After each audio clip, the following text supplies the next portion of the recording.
package from eBay, right?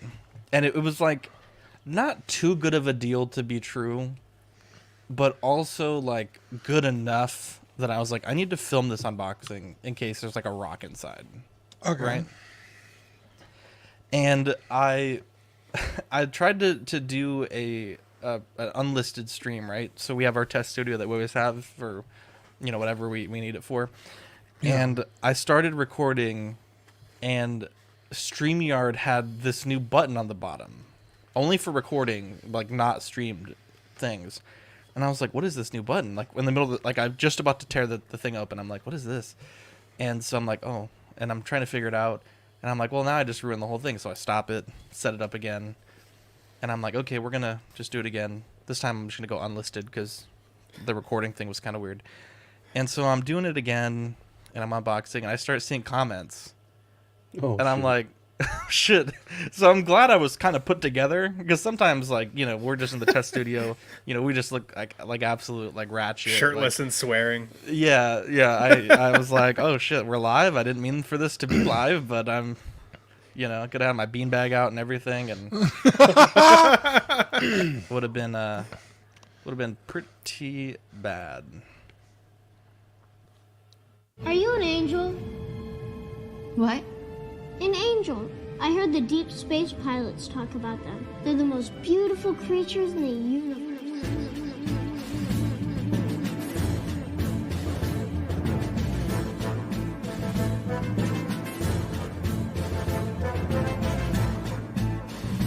Hello there.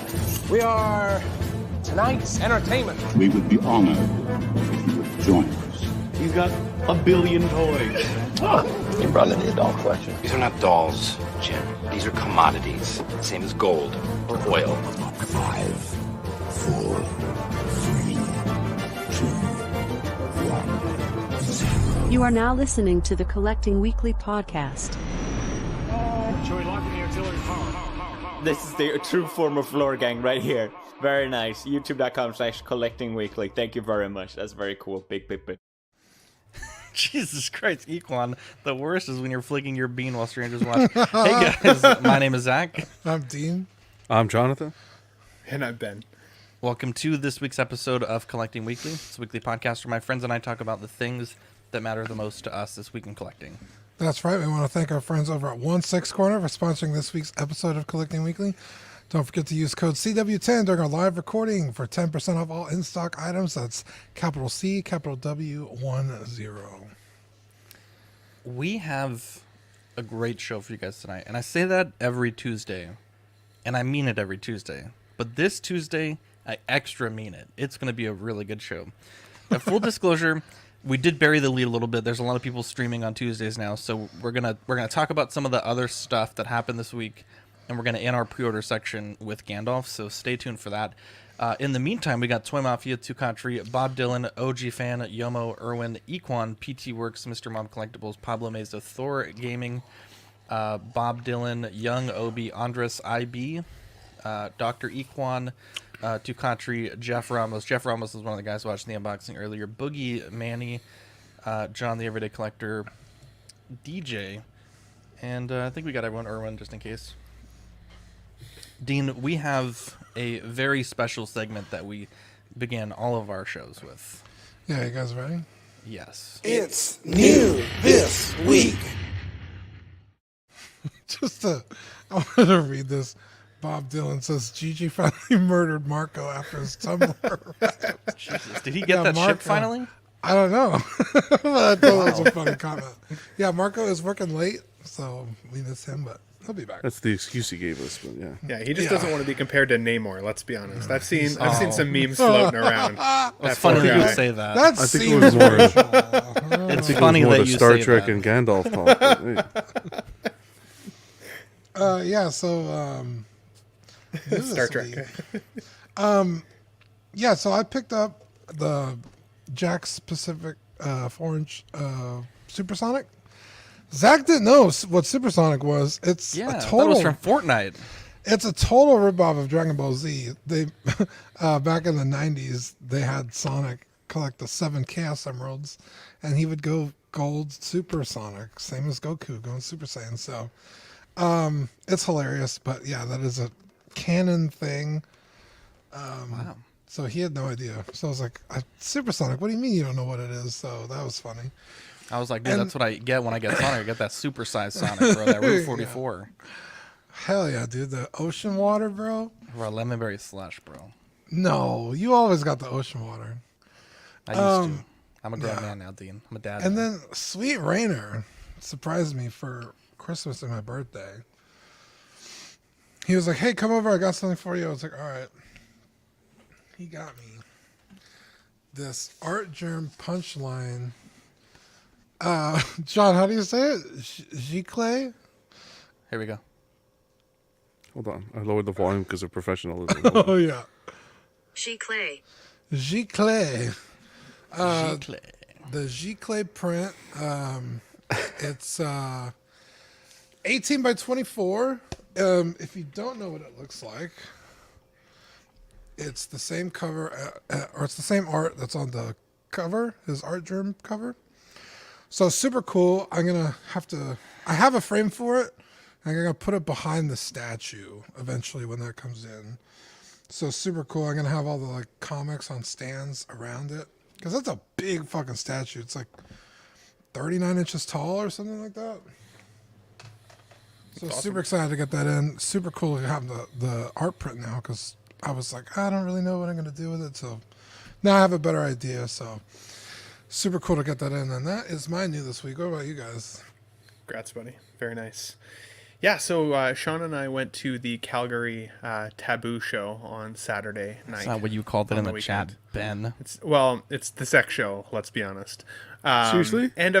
Yeah, the Calgary sex show. John was there too. He was in the stirrups. You were there? Is that a Giclée? Oh, you just happened to see me. Pretty Wait a fun second. place to be. That's essence on the face. There were people swimming in margarita glasses. There were people walking around with their breasts painted entirely. Shauna was like, maybe I should take my shirt off and get my breasts painted. I was like, whoa. I was like, maybe next year. Maybe next year we'll see how it goes. Now people were pre-painted, or you were painting breasts at the event. That's the question. They were being painted at the event, so Wow. like full out. Going at it. So yeah, it was cool. And then there was also a dude painting a Sounds picture. fucking awesome. There was a dude on the stage painting a picture with his member, which at the end, it was Wow. actually a really nice painting of a forest. Of a which is weird. Batman. This was actually the painting. He got that hip swing for the smile. You painted with a schmeckle? Yeah, he was like full out. Now, was he painting aroused a when he forest. was doing this, or I gotta say he had to have had like some Viagra or some kind of stimulant, because I don't know how you do that how in front is- of like a full audience of people. It was pretty pervert. epic. It's called experience, man. It was pretty epic. So, but yeah, so it was an interesting experience. if I did a painting, it'd be like one of those. You go to the like a trading card. It'd be dogs. It'd be like a It's finger like, painting. oh, a finger painting. Oh shit! You beat me to that. Now, I mean, obviously, a lot of people come away with new This Week toys from this type of show. I came away with an art print because this, for whatever reason, like they had this art booth there, and they had some really cool comic art. And this one stood out to me. I kept kind of going back, and after a few hours of drinking and seeing painted boobs walking around, I was like, clearly, I need to come home with some Batman art prints. So Now, how this- positive are you that this wasn't painted by a penis? I'm actually not positive at all, to be honest. So I'm just gonna use positive thinking and feel good about it. I mean, in really, how general. could you know if any painting's painted by a penis? I mean, now You're that's what not I'm going to be wrong. thinking about. It was talented, though. As I said, that picture of the forest was actually very, very good. So, but then I put it in front of my display cabinets just to take the first photo on the left, and then I dimmed my lights before I went to bed that night, naturally, and it started to glow on the right. So it was cool. Like, clearly, they've used some kind of Do you have glow a in the dark black light dick in paint. your room? So not at all. So, but yeah, glow in the dark dick paint. And I got a really sweet Batman art print out of it. So it was quite the unique experience. Glow in the dark dick paint is just another word for semen. You know,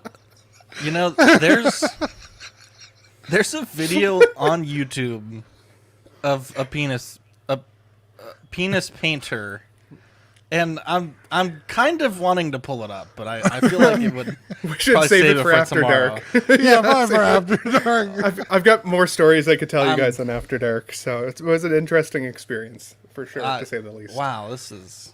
And the moral of the story: Ben was the painter, and that was his experience. You also got a graphic made. Yeah, so randomly, I think was it today or yesterday? I can't remember. All my days are blending together. But Boogie Manny, so from the Instagram handle Merit Logos, who makes I know a lot of the stickers for CW, I believe, right, guys? Yeah. Randomly messaged me yesterday and sent me this and was like, "Hey, made this for you. It's yours to use. Like, there you go." Like, no, I didn't ask him for it. It was just like goodness of his heart. Man, he's a fucking sweetheart. That's why. Randomly made this for me. So, like, honestly, I was having a shit day, so it like totally made my day, and it made me laugh my ass off while I'm like driving to a site. So, had to feature him. I was gonna shout him out later, but definitely appreciated. Really cool of him to do, and hilarious. By the way, I'm stoked to get something made out of this. 3 pounds 8 ounces. That's a lot of nut. That is a lot of nuts. That's a copious amount. You should order stickers and have them die cut it so that it's just the can. That would be 100%. 100%. Yeah, that would be a cool sticker. Manny's in the chat. Really good of him to do. Yeah, sure. didn't you also get a certain gaming console, Ben? I did. I don't know if Zach added it, but I may have forgotten. I don't think it was. Maybe it was not in the chat. It was. I think it was like a week ago that I sent it. It was on Wednesday. So, anyways, I call GameStop and I'm like, "Look, I've been looking for a PS5. I need a PS5. Do you have any in stock?" And the girl's like, "Oh no, like we haven't had any in stock for months. But like if you come in on Wednesday at like 10 o'clock in the morning, we'll probably have a few bundles." So I'm like, oh, "Okay, like right, like maybe like 10:15, you know, like 10." She's like, "No, like get here early." So I'm not kidding. I get there by 10 after 10. There's already a line of about 15 people in front of me waiting for a bundle. It's the God of War bundle. I watch 15 get sold in front of me. I'm thinking like, oh man, like I came too late. Like I waited too long. I get up to the counter and boom, I get one. By the time I got checked out of the store, so the whole process probably took about 45 minutes in total. They were taking the sign down at the front of the store to say they no longer had bundles left. The girl said they sold 32 bundles in 45 minutes. Yeah. Which is crazy. That's part of the course, man. Crazy. It's fucking crazy how hard it still is to get a PS5. Well, and so I said to the guy, I was like, "How many per household are we allowed to buy?" And he's like, "Oh, you're only allowed 2." So I called my buddy while I was in line, who lives in Ontario, who games with Dean and I occasionally, Jeff, and I'm like, "Do you want this now? Because you've been looking for months. This is your opportunity." And he's like, "Yeah, pull the trigger." So I ended up walking out with 2. All the way to the car, I thought I was gonna get robbed, boys. I swear to God, I was like holding these PS5s, like looking around, like I'm thinking, like I should have come with somebody. I'm gonna get robbed for sure. Dude, not a good time. But on my way home from buying mine, someone offered to buy it while I was in. Does not surprise me. Yeah, the guy that like took my money, I went to go buy food. He's like, "Can I buy that?" I was like, "Dude, I just got it. Like, I ain't selling." Yeah, people still want them, man. That's cool. I really want to just show like a part of the video. Can I? You think you guys would mind? We're over here talking about PlayStations and Zach's sorry. watching I know. Watching Jeff has encouraged me. Okay, I'm very encourageable right now. Okay. Oh, this might be the guy. Was this the guy? This might actually be the guy. He had like a blonde wig on. Dude, this wasn't the guy. The lady's on the phone. This man's painting with his penis. She didn't look very impressed, whether it be about the painting or the penis. It ends up turning out pretty good, but we'll cover that tomorrow on After Dark. So it's what? funny that you on After Dark. Oh my lord! I got the Marvel Legends Marco figure. You did him dirty. How dare you? No, I didn't Photoshop this, but this is. Who did it? I think this was Marvelous that did this one. Something like that. Oh, yeah, this is amazing stuff. So, I picked this up right when I left the theater. I checked Amazon. I was like, bro, they had a $6 discount on it.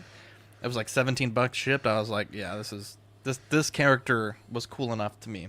So I don't usually buy Legends these days, but I'm actually kind of shocked that the skin tone matches so well. Wow, that's yeah, me too. That's high art right there. It's kind of It's kind of wild. Like meant I to saw be? the movie today. I couldn't Yeah. unsee it. I couldn't unsee it. Fuck, Hey, does shout out anybody to Marvel work? Legends. Seriously. They got the Latino skin pigment down. John, you're not wrong. Ben's like, I just woke up. I'm like, This bro, one's it's like, I 11 bought a o'clock. PlayStation 5. I fucking woke up and just went to watch a movie. What the fuck? John, I think we might be the only people that work on the panel, to be honest. Well, we. It's that time of year. You don't sell a lot of paint in November, so. Jesus Christ. We have a very special hot seat today. Rather than 3 or 4 questions spread out amongst the panel, I have one question that we'll ask after the break for all of you to answer. And depending on your answers, you'll get points for it. Let's get into the news. So, Hot Toys dropped, I guess, the same figure in 2 different options, the ARF Trooper and the 501st Legion ATRT.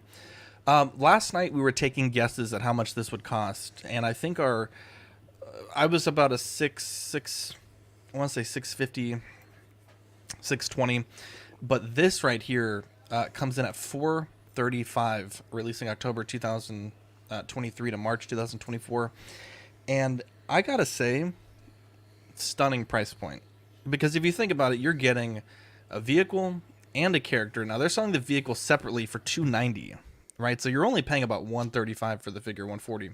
Yeah. It is an insane price point. I think this is well below every one of our guesses. Yeah, because wasn't the speeder bike one like 540 or some shit like that? 580, I want to say, which is what Let me pull it up. prompted. Yeah, go ahead and pull it up. Which prompted our price point starting at about 600 because this is a little bit of a larger vehicle. But this is really neat. I think the Trooper, it's a variant that a lot of people really like. And the fact that they were able to give it to you separately, where you could display other Clone Wars characters on it without having to buy a Trooper, I think this is a really neat purchase, and I'm excited to see which one of our fellow collectors will get it. Now, Bob Dylan says, "Can we crowdfund one of those selfie Black Series and pop the Marco head on a Namor?" I will pitch in $10 for that. I will definitely pitch in $10 for that. It's 610. Heavy weapons clone trooper with bark speeder and sidecar. 610. Yeah, And you're getting this for $435. But it comes with a sidecar and everything, right? It's more. It's larger. I mean, Well, this is like 25 inches tall. But thickness of it, right? Because it's just the legs. The other one's an actual vehicle. There's a lot more. The vehicle's just the cockpit, and then it's just like a thin frame, right? I think there's more material on the.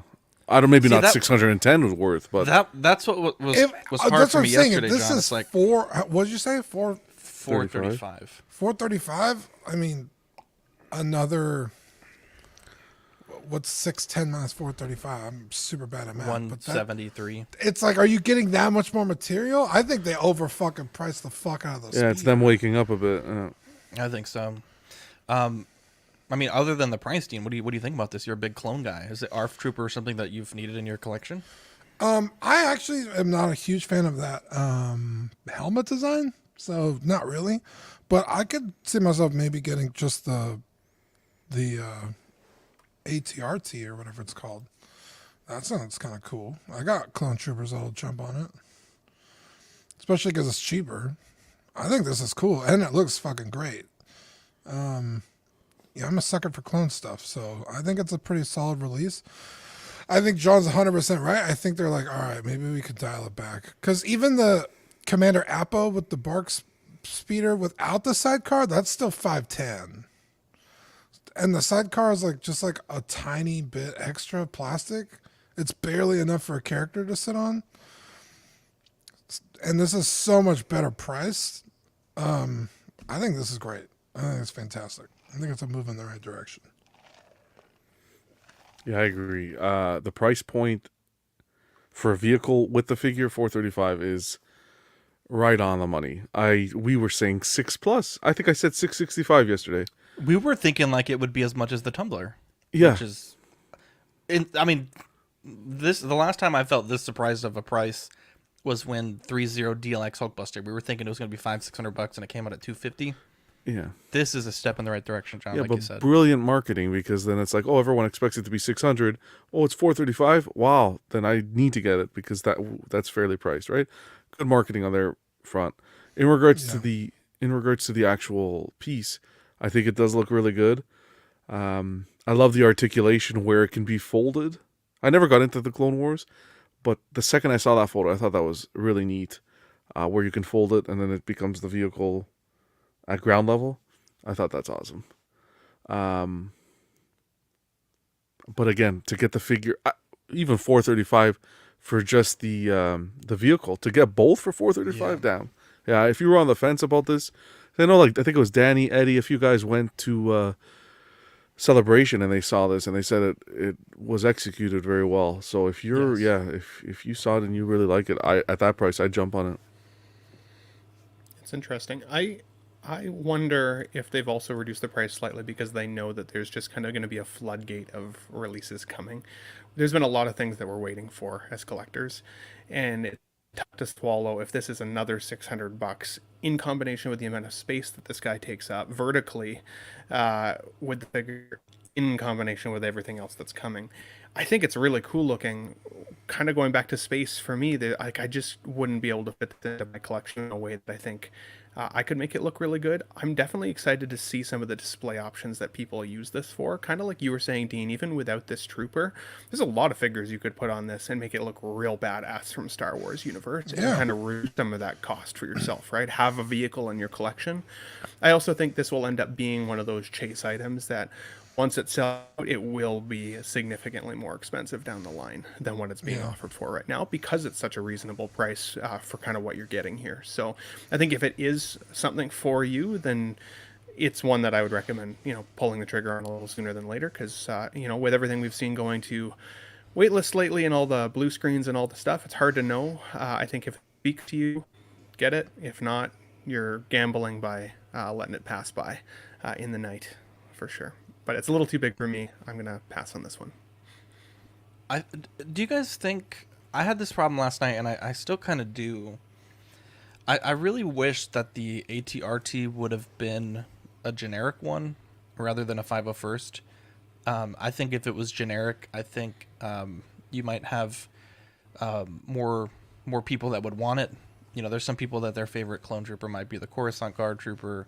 Right. Some people that might like other legions that have yet to be released. It seems like they're obviously focusing, somewhat rightfully so, on the 501st Legion. But there are some other very cool factions in the Clone Wars. I almost think that at this price, $435, I can't honestly imagine a lot of people would be going for the 290 version. I think even if you're buying it and you're parting out the trooper and the base and the trooper's rifle and the pistol, which the pistol I think only comes with a few characters, so I think you'd be able to offset this cost even further. So at that $290 price point, I just don't think that's going to be a big seller. I will say, you don't really see Coruscant Guards riding these because they're on Coruscant. I know you don't, but I'm just saying, like, there are the veteran clone troopers that are coming out, the chrome troopers, like there are other troopers Hot Toys makes that. Yeah. If you weren't like the big 501st guy. Yeah, I kind of limiting.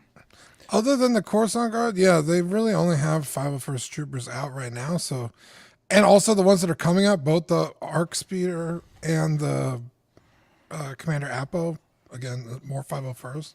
Yeah.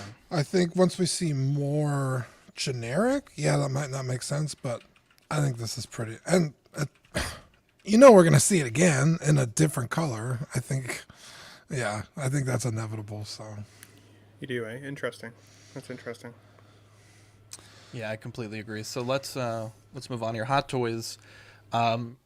Black Adam Golden Armor version gets an update on the costume. Hot Toys team has immediately adjusted the costume design of the 1/6 scale Black Adam Golden Armor version collectible figure. After the unconventional hero made his movie debut to show our enthusiasm and true to movie creation, his suit is now completed with a carefully tailored black fabric cape to mimic his appearance in the final battling scene. It's important to remember that when these companies are making figures for new films, a lot of times they're working off of concept images or, kind of work in progress things. And sometimes that does end up making its way to the final product. Unfortunately, sometimes back in the day when Hot Toys was releasing figures alongside films, you would run into those issues.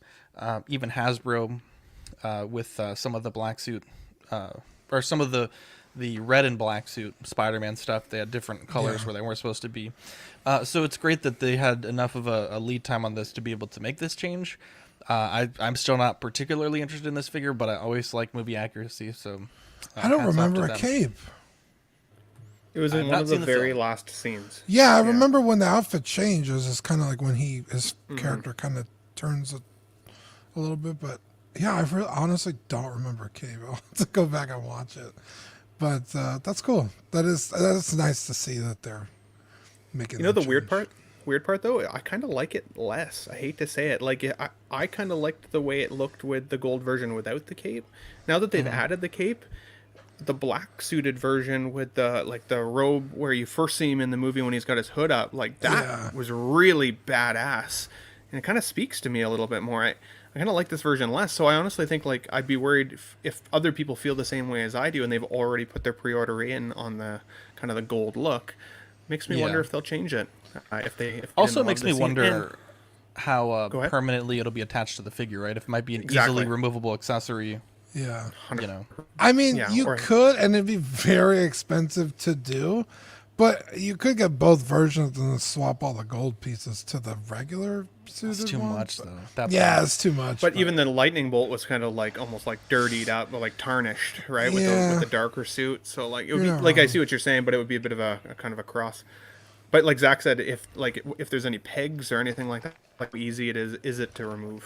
Maybe magnetic or something. Yeah, that's what I was thinking too. Sean says he doesn't like the added cape, so he agrees with you there, Ben. And Niculio says they're happy they added the cape, so definitely two signs of the end there. It's going to be removable. It should be removable, I would think. So. Yeah, like the Kylo Ren, that was totally. But this is old. They're putting out this publication now to make it seem like I don't know if it's to make it seem like okay, the movie came out and this and that. But when the movie came out and now we're thinking of you guys and putting the cape on, because when they showed the figure, there was verbatim that there was going to be a cape included.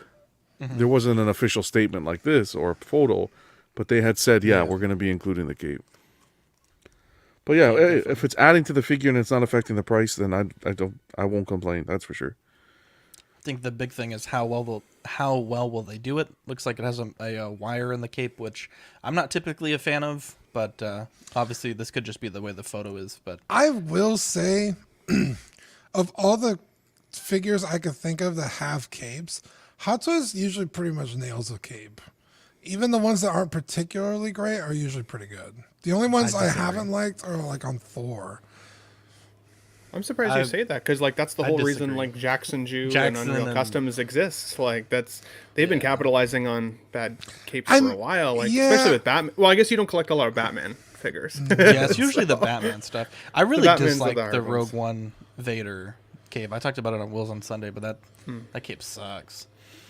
Let's move on. So Toys. This isn't an official announcement by any means, but typically when they tease a figure like this on their Facebook group, it does end up going into solicitation. But they showed a photo of Namor.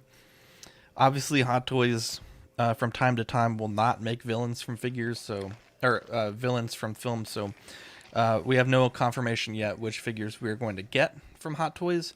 But at least So Toys at least appears to be have this on their radar. I think if So Toys does do this character, I certainly would hope that all of his outfits are presented with the figure. There's a scene in the film, this isn't necessarily a spoiler, but he has this really beautiful Aztec type headdress. Beautiful shot in the film, so I hope that he comes with some of that stuff. But it's going to be a neat figure. I hope that they are able to do it. I think Toys R Us and So are definitely, as far as third party goes, certainly at the top there. So we'll keep you guys updated if this does come to fruition. But yeah, this is awesome, especially if Hot Toys doesn't do it. I think a lot of people really like the character. I thought he was pretty cool. That scene that you were talking about with the headdress was so fucking cool. Arguably the coolest scene in the movie. Yeah, 100%. So I think you're 100% right. I think it needs to come with all that stuff. Because honestly, other than the headdress, like he really doesn't change too much from scene to scene. So I think that's a super easy inclusion. Just pop a headdress on there. I mean, I've only seen the movie once, so maybe his outfit changes just a little bit in that scene. I'm not too sure. But yeah, that's such a cool, beautiful shot. I was like, man, I want him to wear that for the rest of the fucking movie. But it's yeah, I like this character, and I think you're right. Hot Toys historically doesn't really do villains all that much, if it's not Loki. So, yeah, I think So Toys jumping in, throwing their hat in the ring, and they're continually impressive. I mean, they've been coming out with bangers, so I'm excited to see if this happens. My apologies, GJ. It is Maya inspired, and then Yomo says I need a DX with the headdress and the throne. So Now, Don't give him any ideas. But do you think So would give us a seamless body? Like, I know, Zach, you're not always a fan of the seamless bodies, but I honestly feel like this guy would need to be seamless. I think he was a beast in the movie, and again, no spoilers here, just he was a beast, though, and I think he would look badass with a good seamless body. Yeah, but the thing is, you won't I don't be know able if to So pose would be it. able to give us that. You won't be able Even to pose still, it, like, a badass museum pose, I think, would still look real good for this character. But I think the thing with this character is a lot of his accessories, like, I mean, granted, they are technically a little higher in the film, but he has armbands that would hide the joints, and Could obviously hide it the a bit. legs would have to be a little less than aesthetic, but I don't know. I feel like for a character like this who was so fluid in the movie, no pun intended, like he's just moving all over the place, you're not going to want a seamless body that you're going to be forced to just put it in a museum pose. I think it would look badass, don't get me wrong. But I think maybe something like what Asmus is doing with their golem, where they're giving you a pre-posed set of bent arms, and then you can swap those out for a seamless arms. Yeah, I think presentation-wise, obviously, seamless would be cool. But longevity-wise, no. Yeah. And if I'm paying the prices, especially today, I want that fucking thing to last, forever. So, what do you guys? I wouldn't jump into So. I think So Toys has the capability of doing a great figure. We've seen it with their Kingpin, for example. I think that was executed well. They have the potential, but I would not touch this figure yet until we see. I think it's too soon. Hot Toys, because I can see Hot Toys doing figures. I think their Black Panther that they just put out, the suit looks stunning. The body looks really good as well.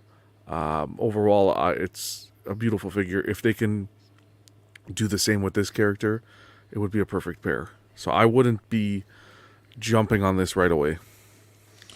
Completely agree.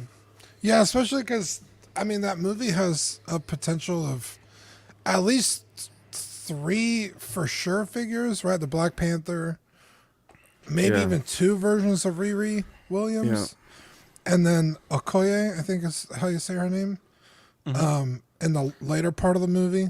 If you've seen it, you know what I'm talking about. Also, the what's her name in the film? The other main character, not Shuri. T'Challa's girlfriend from the first film. What's her name? Oh fuck. Nikita or Lupita Nyong'o. I don't know what her name is in the film. Bless you. That's what I said the other day, and Mark But that- got mad at me. But that character played such a huge role, and she had a really cool suit in the film. That's true. Nakia, there you go. Thank you, Nicolia. If Nokia, though, they've been out of business forever. If So was smart, thank you, Yomo. If So was smart, they would have shown this with a pre-order right out of the bat. Because now all they're doing is amping up. Okay, well now Hot Toy sees this and says, let's just say for whatever, right? You're giving shows time to talk about it like this, to say, hey, wait for Hot Toys. You're letting Hot Toys know what's coming down the pipeline, and we know their track record, what they've done. If they just came right out of the bat, people are excited after watching the movie. Here's the pre-order. People get emotional. Boom. Yeah, from a but business standpoint. You could also say the same thing about Hot Toys. It's like you did a Black Panther. Why the fuck wouldn't you put out a Namor too? Well, Hot Toys isn't teasing it. These guys are teasing it. That's my whole thing, right? These guys are this teaser kind of like they did with the classic Loki. They so came in with the classic Loki, and then Hot Toys announced swooped that in. they're going to do a classic Loki right after the hype. But the thing with classic Loki is So put the order in right away, right? So people had got it done, put money down and ordered it. Now I wouldn't touch this with a 10-foot pole. I would say that's a good point. Objectively, though, I feel like this is a harder figure for them to do than classic Loki. There's a cape and a suit. This you're gonna have to look into the proper seamless body. Okay. Different. You actually may even have to modify the body because he has the wings. So that being said, who do you trust more to do it? I would say I would be more confident that Soso would do it, given the fact they made the post and Hot Toys track record. But I certainly wouldn't be shocked if Hot Toys did one, like way too far down the line. Sorry, I asked the wrong question. My verbatim was wrong. Who do you trust more to execute the figure appropriately? That's if they both did one, I'd like to say Hot Toys, but that's if they both did one. The thing is, I don't want it to be, because it's 2022 and we're just barely seeing some No Way Home stuff. Actually, we haven't even seen the Vulture. That's a good point. Yeah. So I don't want it to be 2025 and we're still waiting. Yeah. We're still talking about Namor and the Soso guys have had theirs for 3 years in hand already. Yeah, the way would kill you. Namor gets killed in New Avengers 2. And it's like, oh, here's the Namor figure from the Black Panther movie. It's like, well, the character's already dead in the MCU. What the fuck? It's got a different costume and everything. Namor's going to be a fish on a plate by the time you get the Hot Toys. Yeah, it's going to be sashimi, man. Sashimi, man.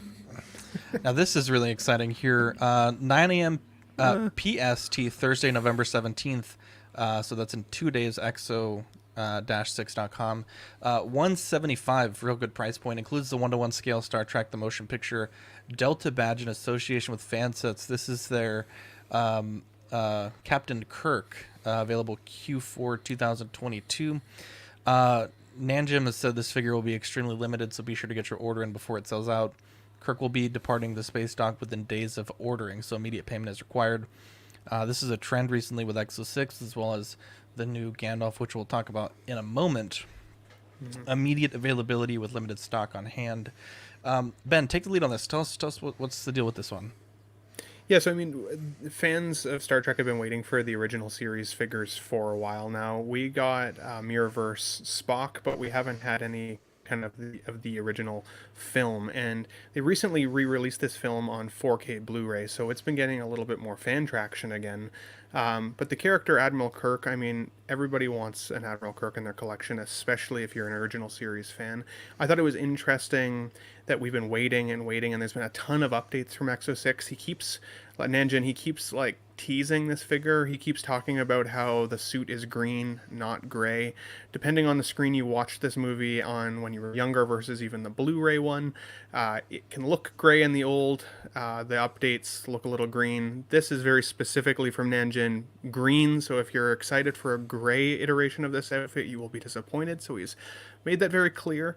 Having said that, you can only get 2. The price point is really good. I do think this guy will sell out pretty damn quick, and the fact that we're going to get this in this year within Q4, I think is pretty exciting, especially since, as I said, it feels like, Nanjin's been teasing this guy for literally like months. And so I am a Next Generation fan at heart for the most part, so I don't think I'll specifically buy this one. But for anybody who has, the original series in mind, I think this is a huge win for Star Trek collectors, for sure. Yeah, I don't really know any. This isn't the movie with Khan, right? No, this is from the original motion picture. I don't remember perhaps a movie of the week one day. Ben, we'll be talking more Exo 6 on the reissue in a few weeks. Hopefully Dean and John will be able to join us, and we can all learn about more Trek stuff. Do we have to? I'll do my homework. You're welcome to join, John. You don't have to join. Now, this was something that we've speculated was coming for a while. We got a teaser a few weeks ago. Now we have the figure. Blitzway with Live Nation presents the Kurt Cobain 1/6 scale action figure. John, I want to say the portrait, you shared a post earlier. I believe this is K.A. Kim that has done some work on this, if I'm not mistaken. I believe so, yes. And I got to say, real nice portrait. I think the portrait's good. The price, though, $320, releasing Q2 2023, is a bit up there, I think, for this, I don't want to say character, for this figure. Accessories-wise, you get 2 different heads, the microphone stand, a guitar pick, a watch, sunglasses, cigarettes, a staff card holder, an electrical electric guitar and electric guitar stand with some special hands. The glasses, though, they're an early pre-order bonus. If you pre-order between November 15th to December 15th, so you have about a month to order that. A lot of people in our Patreon chat today were saying that, Kurt Cobain himself would be rolling in his grave if he knew a figure was made from him. So I don't know enough about Kurt Cobain to comment on that, but that seemed to be the theme today from the Patreon chat. And I will say, I think the portrait looks great. I think the eyes closed portrait is an absolute must. I think both have been executed well. Never a doubt with Kay Kim and the quality of her portraits, but I think for me this is going to come down to how well can Blitzway execute this. We've seen Kay Kim produce some beautiful, beautiful portraits, and we've seen them not executed well in the final product. Lots of companies come to mind, so I think Blitzway here has a tall task to do this, and hopefully they are able to deliver it. And I would say also, one of the comments I saw in some of the groups today, people were saying it doesn't look grungy enough. The outfit looks too clean. It does have a little bit of fraying in some of the edges, along with the jeans, but it's an easy fix. But at this price point, I think it should come, out of the box looking like it needs to. But I'm curious if any of you guys are big Kurt Cobain fans. If anyone in our chat is going to pre-order this, this is a pass for me at the moment. But this is a really nice looking figure. Yeah, Absolute Irwin said, I thought they were going to do the MTV Unplugged version. I thought they were going to do Smells Like Teen Spirit, right? That probably the most iconic Nirvana song. And that outfit is pretty, visually iconic. This is from, I believe, a live performance in New York. So it is iconic in its own right. But I like Nirvana probably as much as the next guy. My brother was a huge Nirvana fan. And I remember growing up, my parents would not like me listening to Nirvana. But I think, I've said it before, I think more musicians is always a good thing. Price point is a little wild. I can't really speculate as to why. I mean, even with 2 head sculpts, that seems pretty high. But I mean, you just brought up a picture of side by side. I think Kay Kim nailed it.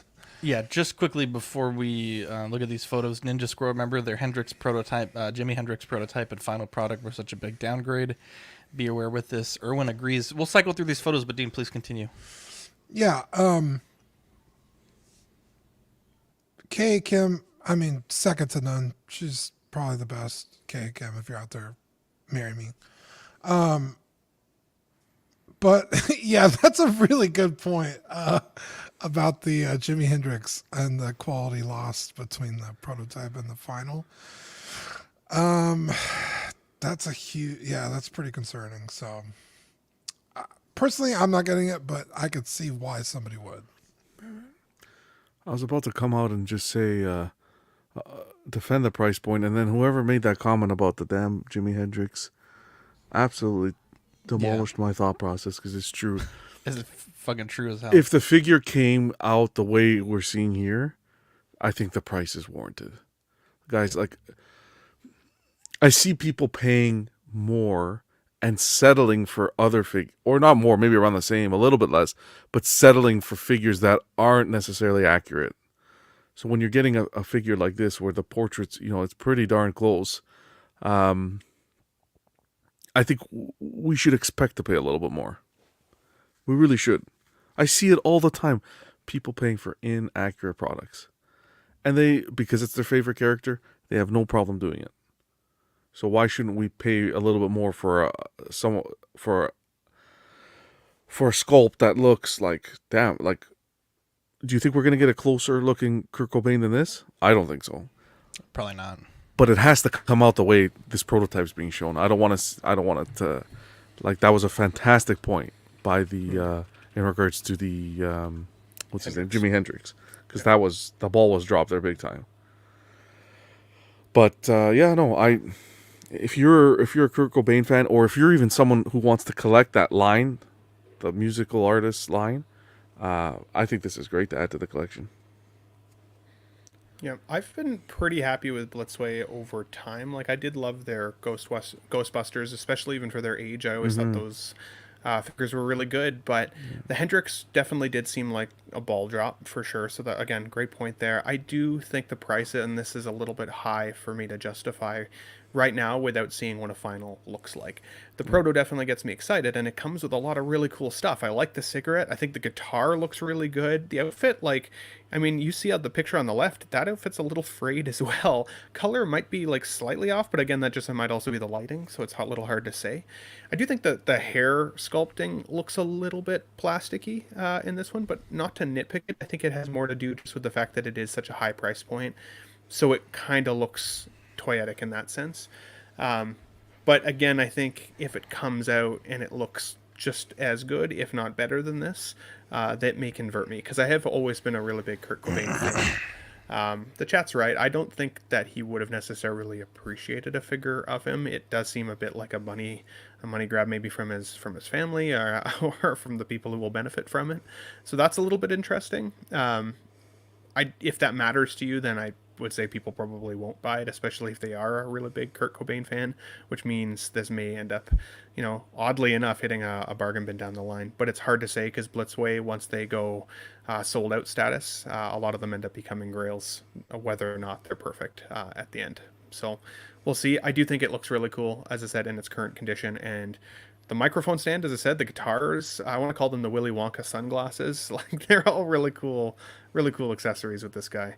And it does look pretty good. The only other thing is I would make his butt chin just a little bit deeper. I think it's just ever so slightly soft on the portrait. Other than that, I think it looks exactly like him. Oh, you're muted, Zach. I want to be able to blow my nose out of his chin. Dean, we have a very special segment. Might be even more special than new this week. And it's the fans have been clamoring for it. Dean, are you ready for this? Yeah, I guess.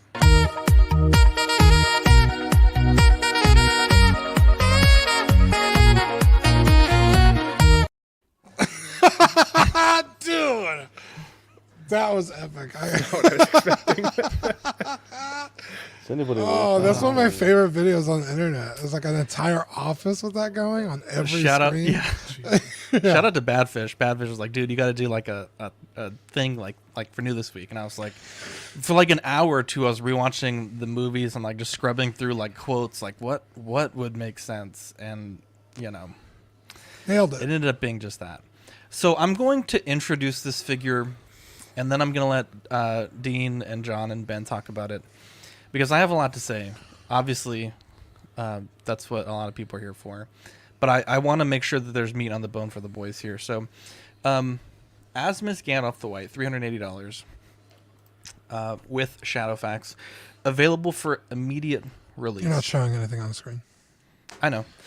Oh. Here we go. So I'll let you guys, I'll cycle through a few of these photos, whomever wants to lead us off. And when you guys are ready for me to take it to the spin zone, you let me know. Bro, when you started posting these, I legitimately thought this was Queen. In art? So did I. I thought it was the in art, because I was like, oh, well, they said they were going to do it. And this sculpt is far and away infinitely better than anything Asmus has ever done Gandalf was. And then I started looking at Shadowfax, and I was giving it a good roast. And then I was like, wait a minute. This isn't in art at all. This is fucking Asmus. And totally blew me away. But like I said, it wasn't until I got to the horse that I was like, oh, okay, this makes sense. Asmus kind of, goofed a little bit. But as far as the Gandalf is concerned, holy shit. It completely blew me away. I think this is fucking fantastic. The price point with Shadowfax, insane. Because 6-scale horses are not cheap by any means. Yeah, I think it looks fantastic. I'm sure Zach is going to completely change my mind here in a minute. But holy shit. Caught me off guard. I think it looks great. I don't want. Go ahead, Ben. I don't want to. I want Zach. I don't know what to say. Like I think, John, a lot of what you have to say is 100% valid. I think what you've pointed out is exactly the issues that I have. I sit back and I have photos. I have photos that we can discuss if you want to kind of save it for a few minutes. I do. I do, but I want you to think about something. I don't want to shit on anything because I know how excited you are for this.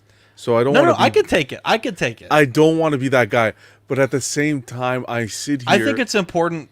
I'll say this, John. Yeah. Okay. So let me clarify one thing. I've always said, as of late, do not pre-order, and I think that advice holds true for most things. But when you have a figure that's available for immediate release, it means one of two things. One, the company has just released something very similar, so they have a size, a market reference for how many they should make. Yeah. Or two, it's going to be very limited, and in this case, it's been going in and out of stock quite a bit. So I think lately our channel, for better, a lot of people are looking to us for this Gandalf news. So regardless of how good this figure was or wasn't, I felt a little bit of personal responsibility that we need to order it. At least have one person on the channel that would be able to give some thoughts, right? With that being said, when I ordered it, I did have a lot of concerns. Now, some of those concerns have since been unfounded now that we've seen a little bit more photos. But there are things that aren't great, right? There are 100% things that are not great. So with that being said, John, if you have anything, you can say it. You're not going to hurt my feelings, because I think that's why people come to this channel. We give some honest feedback. Sometimes it's against the grain, but I think as a package, a lot of good. I think there's a lot of stuff that could be done better though. So I'm gonna. I know I extended it to Ben. I'll say quick because then Ben can go and then you take your part and then I'll go. But I just want to say, I look at this and I think and it's not to do a comparison with InArt, but I know InArt's going to come up here because I already see it in the chat. People need to reconsider InArt, and I think it's nuts to make a statement like that. But I think that when InArt first showed Gandalf, the amount of comments that InArt got in regards to inaccuracies with the staff and the portrait and this and that and the hair and then I think Asmus is showing this. And I'm not a huge Gandalf fanatic. You're definitely more experienced than me, Zach. Dean's probably even more experienced than I am. But I can see the inaccuracies. And I feel worse than what InArt had put out. And just the community blankets it over. Even when I was putting it in the chat, it's just like you don't hear one thing. But then when InArt had come out, it was pitchfork time. That's where I get back to the wall, and it's like, okay, should I even bother with an opinion? Because it's in one ear out the other. I think that has to do with price, John. Sorry to cut you off, sorry. Well, no, I don't think it's a price thing. Ben, price will go back to my comment with Kurt Cobain. You want to pay $300 for a likeness of Kurt Cobain that you're not going to get anywhere else, or do you want to pay a little bit less and get a half-ass product? Not to say that this is half-assed, but you know where I'm getting at, right? A lower-end product. For me, I would want the best representation in the collection. I completely agree. And I think the thing that is a very quantifiable difference here, John, is when InArt showed us the Gandalf, it was a very early prototype, right? They showed it to us, and there wasn't a lot of time, because obviously with the staff thing, we really had to force the hand on that one. But it was certainly enough time that changes could be made, right? Whereas with Asmus, they showed it to us at SDCC, and then last week we saw the staff, and by that point, if you think about the way the logistics work, by that point they're boxing it up to send it out the door. So we didn't really have time to give that feedback. Yeah. I completely agree, though. They've ran into this issue with the hats, right? They didn't get the hats right, and they had to go back and at their own expense send out many hundreds of hats, right?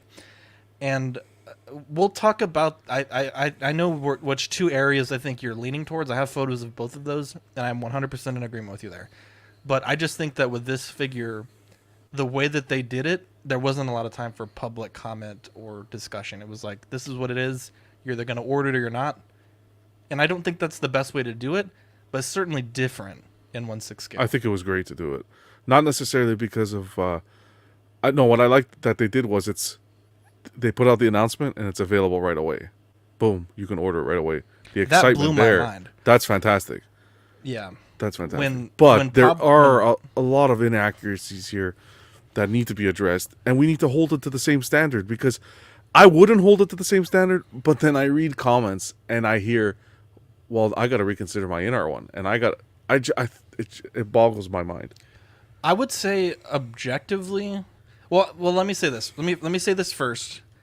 The way that they've shown us the Gandalf, like the last 2 times we've seen it physically, not in like a photo booth, but like in person, so to speak, I think that figure looks worse than this in terms of the robe, the way the robe fits, the inaccuracies with the beard. That figure needs a lot of work, and we clarified with John, Queen Studios John, that they're clarifying what they've meant by the factory has made this with final. They've released some very confusing answers to some of our questions, so they're clarifying what exactly. They're a that write-off figure is. for me. They're a write-off publicly right now. They're marketing and they're Yeah, John's a write-off for me right now. I think he's gotten too deep, and now he's trying to dig himself out, and it's too late. So which inaccuracies? I want to Ben. Let's do. Let's. Okay. I want you to share like your excitement and stuff, and I don't want this to be like a whole negative segment. Just things that little things that I'm even surprised my eyes picked up, because, like I said, I'm not into this as much as you guys are, but little things that caught my eye. So if you want to go ahead, Ben. Sorry. No worries at all. It was all really interesting stuff. I'll be quick because, I'm not going to pretend to be nearly the fan that Zach is, for sure. When I close my eyes and think of Gandalf the White, this definitely nails my mind's eye perspective. Now, that's without having seen the movie for a couple of years now. I think this still looks significantly improved over their Gandalf the Grey version, especially around the eyes. They've really, really improved the face and the eyes portion. I always thought he looked a little zombie-fied in the previous iteration, so for that, I applaud them. I think that they're going in the right direction. At least with Asmus, we've had releases in hand from them before, so we already have an idea of somewhat level of quality to expect. And now I think this looks better than some of their previous offerings, so that gets me excited that Asmus is definitely moving in the right direction when it comes to their Lord of the Rings figures. It is disappointing that we couldn't get ahead of it, potentially, like we did with Gandalf the Grey for InArt, with some maybe feedback and suggestions.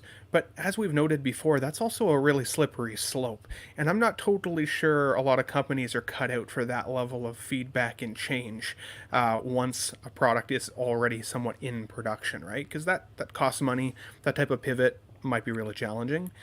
When I first look at this figure, I think that it looks really improved over the Gandalf the Grey. It doesn't talk me out of my purchase of InArt Gandalf the Grey, because even though it's the same character, I think of them as 2 different versions. So if you want a Gandalf the White and you want a Gandalf the Grey, this shouldn't necessarily detract from your want of the Grey, especially if that's your favorite iteration of Gandalf. I would say that this guy looks a little bit tanned, at least in the pictures. Like, he looks really dark-skinned, especially in this particular photograph. I remember him looking a little bit more red, almost like sunburnt in the film, but not necessarily like dark tan. And Shadowfax, I did pull up some images of Shadowfax. The horse definitely has a bit of a rough chop mane for sure. But this one looks a little bit like my 10-year-old sister took her scissors to the hair and just kind of cut it off, like sheared off, which I think looks a little off-putting. I feel like that could have used a little bit of rework.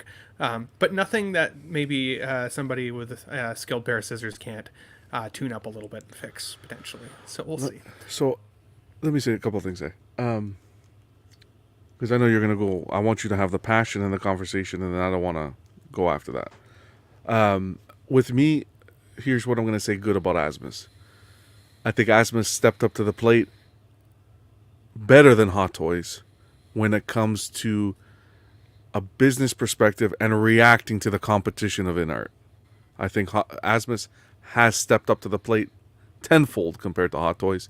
They've come out, they've given us a better, like you guys said, a better Gandalf than their gray. Nice base. The whole concept for the price point is there, and I think they did a great job there. The rooting, I think, is done very well. Was executed very well. Not necessarily on Fax Machine, but on Gandalf. Not even one laugh. That was good, man. That was pretty good. I think you meant to say Shrink Ray, but not Fax Machine. Remember I said Shadow Fax? Fax Machine? That's good, John. That's fucking good. You threw it in a little too slick. I thought you were saying Fax Machine because Marco commented. No, I didn't. Sorry, I'm missing out on the fun tonight. Just finishing a painting I'm doing for Ben. No.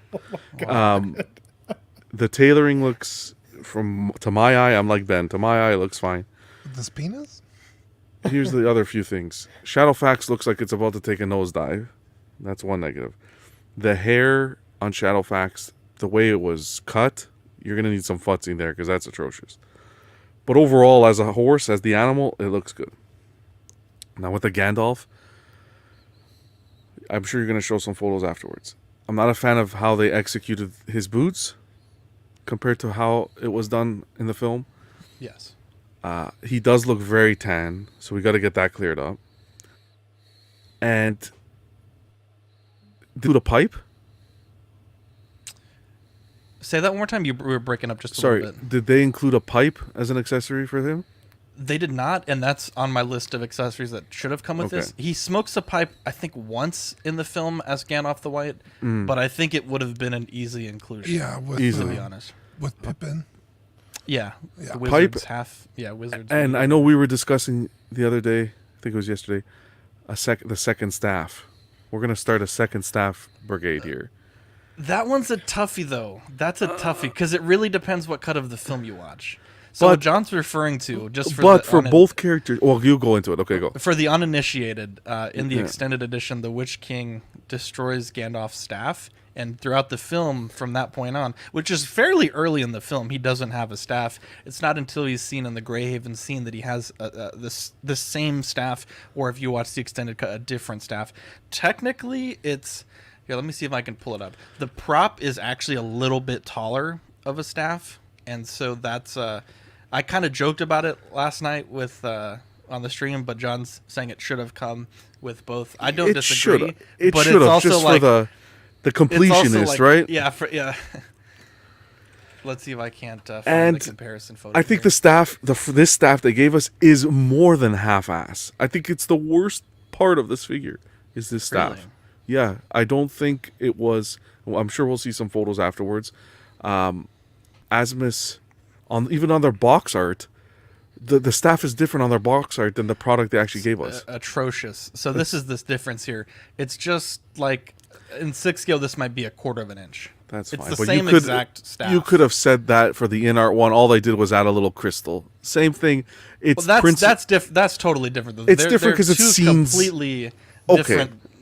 This is like the same shape and size. It's just like a tiny. The way I see it, if I'm a connoisseur of Lord of the Rings, and all it takes is just to add a little bit, another staff, a little longer, just give it to us. But I think they failed on the staff. I think the base looks great, and my favorite thing about this release is the packaging. Oh, it's beautiful. I think that's going to be beautiful. such an unboxing experience. It's going to be beautiful. That's the foam I wanted to see. That's the foam I think we should see on all releases at the price points we're paying. Premium. Yeah. So I think they did well there. But she needs some work, in my opinion. It looks like my grandmother's tablecloth, that white. Well, it is supposed to be like I know. I know. So, first and foremost, I did want to clarify something. We uploaded last night the Asmus unboxing, which I'm going to play for you right now, with permission of Asmus. Now, we are not affiliated with Asmus in any way. I paid my own money for the figure. It should, in theory, be here Friday. And there's no kickback. Asmus just asked me to put the link to their video and their final product in the description, but we are not affiliated with Asmus by any means. So the critique that we're giving now is not affected by Asmus, nor will the critique that I give if it arrives Friday when we do our unboxing. It will 100% be a genuine reaction. So let's watch this unboxing if YouTube will play nice with us tonight. And I want you guys to take note of the way the horse Shadowfax is arranged in the box. And I mentioned this to Dean when he had some critique, which we'll bring up here in a second. But I think that the way that Shadowfax is posed has a lot to do with the fact that they needed to fit him inside this box. So we'll play this and we'll touch base with you guys.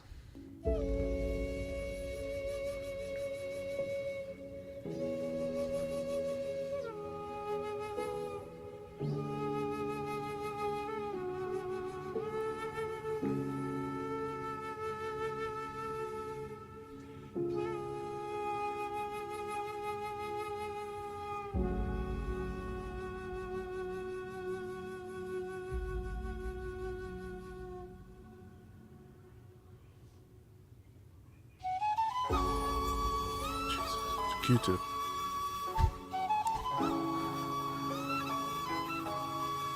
The grass work is beautiful there. Let's see ya.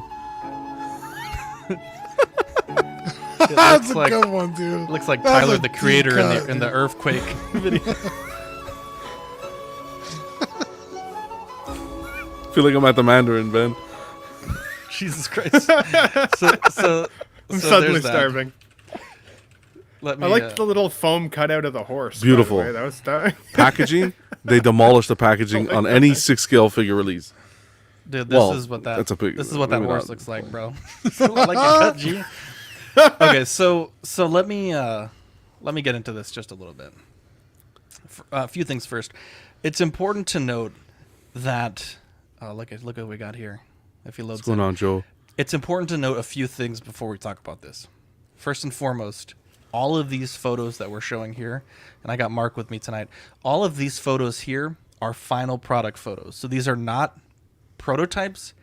All of the solicitation photos are of final product quality, which is important because I have a 3-week-old question with InArt that they're still trying to figure out what exactly was shown to us in Las Vegas and the recent event in Asia.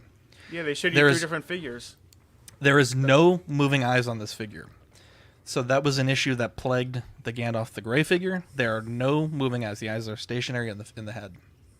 It also does not include Narya, the Ring of Power. That was a decision from the licensor. They mentioned that it was not present in the film enough to warrant inclusion with the figure. Yeah, it's only and again, one scene.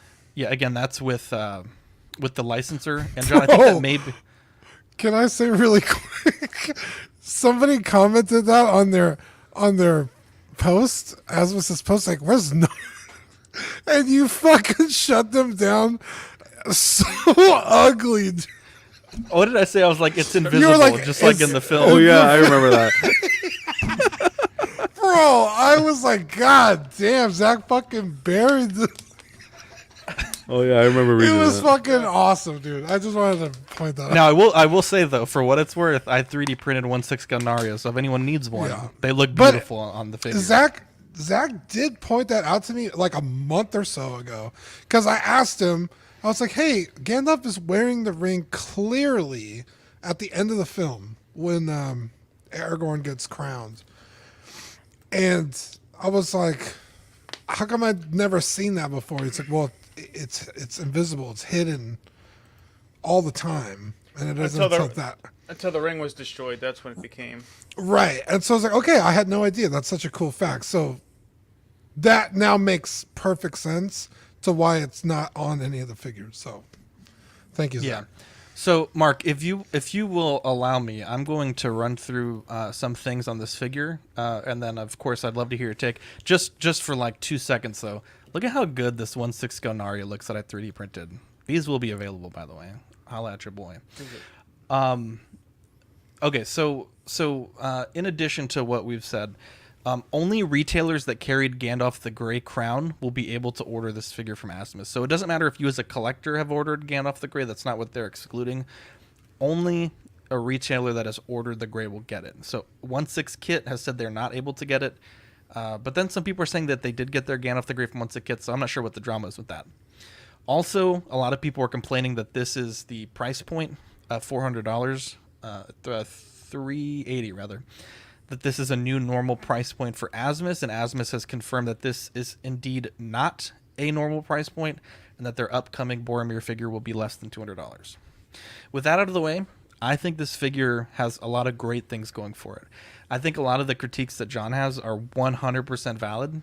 I think the critique that Dean has with the horse is valid as well, with the pose.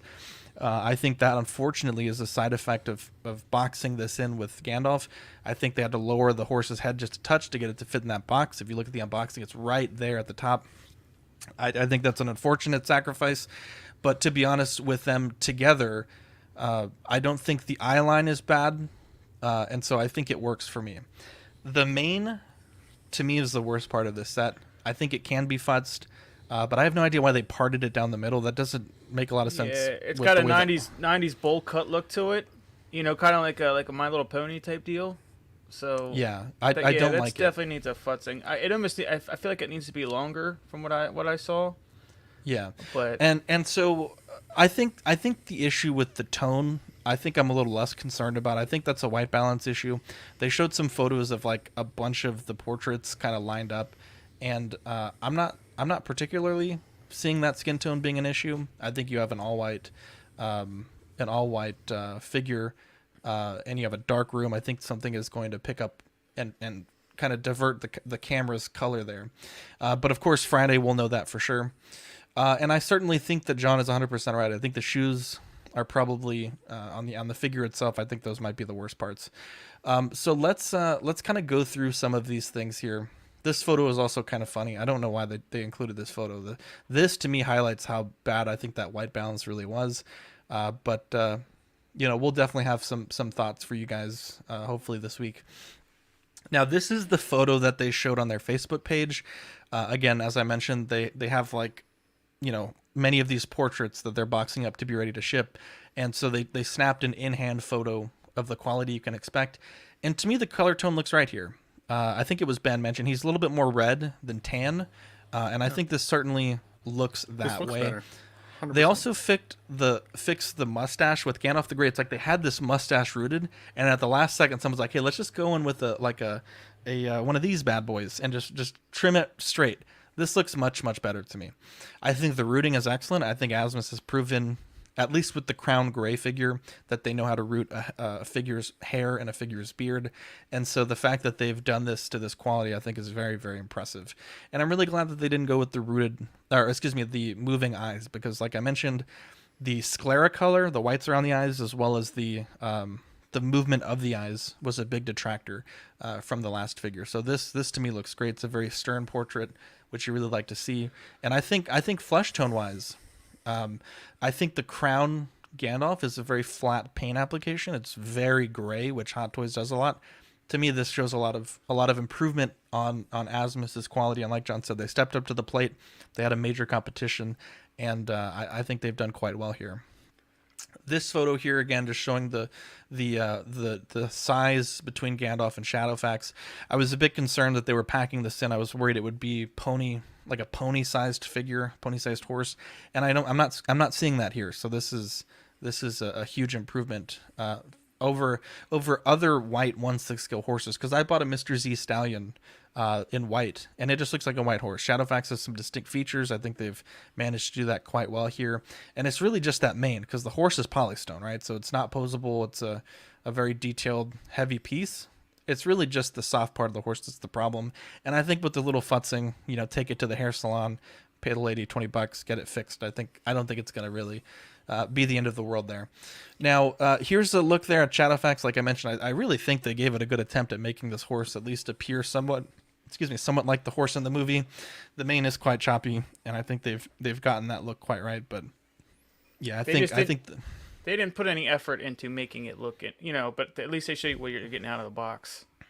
But yeah, I think Yeah, it needs a little bit of futzing. Now, this is what John is mentioning here with the staff. So it's a really weird exclusion. Like John said, the silhouette of this staff, you can't see my mouse, which is really annoying, but the silhouette, oh, there you go. Silhouette of the staff, it kind of tapers in here to a point and then tapers again. If you look at the one on the figure, it almost looks like it would, but it doesn't like quite. waxy.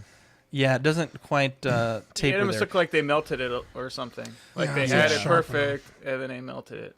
Yeah, so that is certainly a concern there. Unfortunately, it looks like they may not be correcting this issue. Even it's just to mention, even the curvature of the top, how it's rounded and it doesn't taper towards the end, and the tips. The tip looks like it wasn't measured appropriately. It looks like it was, I don't know, snipped or something. Look, you can Yeah, see so with this photo here, I was really concerned with the top of the staff, but all the ones that they showed in hand, but like through these photos, didn't look like that. But I will certainly be paying close attention to that on the unboxing. And then with the horse, Dean mentioned it was leaning too far forward. Horses do kind of lean like this sometimes. I did a little video that I showed Dean that it's not perfect, but it's certainly they usually hold their head much higher, like the neutral pose, I guess you could say, for a horse. But you could find some horse side views that look pretty close to this, but I think it looks a bit jarring, and I think that's because, as I mentioned, the way that they boxed this in, I think they had to kind of lean him just a little bit more far forward than I think is natural to our eyes. But horse, like a lot of horses that it's weird though to say this, but a lot of horses that you ride and stuff like that, they're used to being tied up and stuff. So they kind of naturally sit like the Amish, their buggy horses are like that. But then again, he is the lord of all horses, and he doesn't wear a saddle. You know what I mean? He chooses the rider, so it's kind of like it's a weird thing. But then also, I don't know if they were kind of going for the scene where like he goes up and like he brushes him. You know what I mean? Like when he calls him over. Because and plus they didn't show you a picture of him riding him, which I kind of wanted to see what that looked like. But I don't know how many people are actually going to do that. I will do that for the unboxing because I think that's a way that I would like to pose it. So this is the video I sent Dean. So, I mean, it's not a totally like unrealistic pose. It's just a bit too far down. I just think the legs are too. The legs are too tucked in. Yeah. Yeah. Look how much further the legs are forward, like on the chest of the horse. So the good thing about this is I have 2 horses and 1 6 scale, so I'll compare those as well if there's any interest in that. But yes, I will be covering that as well. Now, next thing, the boots. I think John is right on the money there. I think it's not even the laces, because I have no problem with 1 6 scale laces being goofy. Hot Toys makes them goofy. Every third-party company I've ever seen makes them goofy. I don't think laces belong on a 1 6 scale figure. I think you always sculpt the laces, in my opinion. My bigger issue is that this appears, at least from this photo, it appears to be a suede, but it should be a leather or like a pleather type material. So that's really one of my main issues. Like I guess you could say with Gandalf in general, you don't necessarily see the shoes that much, but I think the material here is the issue for me. And it's kind of hard, right? If they would have gone with like a plastic boot with laces sculpted, you'd have a really shitty ankle articulation like the Sideshow one does. Or if you had a boot cut, then you have something that breaks the sculpt that doesn't look particularly good. So I think the way they did it isn't the best solution, but all the solutions aren't particularly good. But to get them fitted like that, Viper did do it pretty well on his figure, but his was also, I think, $800 and a handmade. Like he made every single part of every single figure that was released. So, that is certainly, I think, one of the worst parts of this figure. But we'll highlight that on the unboxing. Now, John, we always talk about when these companies make a 2.0 of a figure, and you had this issue with Hot Toys recently, right? It needs to be justified, right? There needs to be a quantifiable increase in quality. And so the figure on the left is Asmus's first Gandalf the White, the figure I used to own. The figure on the right, the final product version rather, and the figure on the right is their newly released one. And I certainly think in a few years they've made a quantum leap in quality. The figure on the left, even back then, was panned almost universally for the quality of the portrait. The outfit wasn't particularly good. It had all this weird like gray marks throughout the instead of like texture woven in, it was just like printed fabric. It was really bad. And I am actually actively trying to buy one of these for my comparison. So if you have one and you would sell it for dirt cheap, let me know, because I want to compare all parts of the figures together. You might have to search on eBay for Moses or something, because I don't think a lot of people. What know in the Moses. fuck is that supposed to be, Gandalf? Yes. That's crazy. Yeah. So again, like when we're talking about how good a company can get in a few years, like, I mean, this is a quantum leap there. Now, I think it's also important to look at a more recent figure from Asmus. So the left is the Gandalf Crown gray figure. This was after just a little bit of futzing, but you can see that issue with the eyes, right? They're sunken in inside the sculpt there. The material is too thick, and the eyeballs sit too far back. And not only that, but I just don't think the skin tone looks super lifelike. It's kind of flat. Mustache is terrible. And you see the way the mustache has that cut, like I was saying. Now, to the right, again, this is just about 2 years later. This is, again, I think a quantum leap there in their abilities. So I think they should be absolutely commended for the quality that they've put into this release. Now, I think it would go without saying we're going to compare the in-art prototype to the final product of Asmus. And I think there's things that I certainly like about the in-art at the moment, especially compared to Asmus's gray figure. But I actually really like the Asmus figure here on the right as well. I think the tone looks really good. I've always maintained that I think the left, and actually on some of the groups, some people agreed as well, that the left kind of just looks like other actors with a beard. Certainly, I think InArt has had a step down from their initial prototype to now. So the fact that this is the in-hand final product quality from Asmus, I think InArt will need to really push the quality, which is great, right, John? We always say these figure companies are going to push each other to be better and better, and I think for better or for worse, I think Asmus has really put forth a good offering here. So we'll keep up to date on the in-art as well. But that's a photo there comparing their most current competition's prototype to their final product. I think it's also important to show Viper's. This was from, I want to say 2019, 2020. This was his handmade, the White Pilgrim is what he called it. This one retailed for, I want to say it was $800. Now this one has a lot of things going for it. The accessories, from my understanding, are made in silver, actual silver metal, die-cast parts, a lifetime warranty, and each one was handmade by Viper, very limited in quantity as well. But I honestly have to say, for a mass-produced item that is about half the cost, I still have to say I think Asmus has given this a really, really good attempt. There's certainly things about the Viper figure I like much better. I think the boots are damn near perfect on Viper's figure.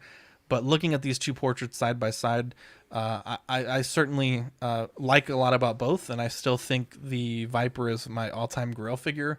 But I think I'll be very content until I find one to have the Asmus one in the collection. But that's a look side by side between the two closest competition.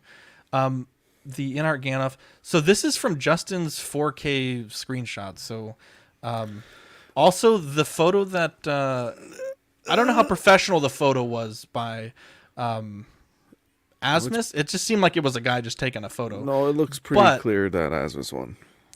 I don't think it's I don't think it's fair to compare.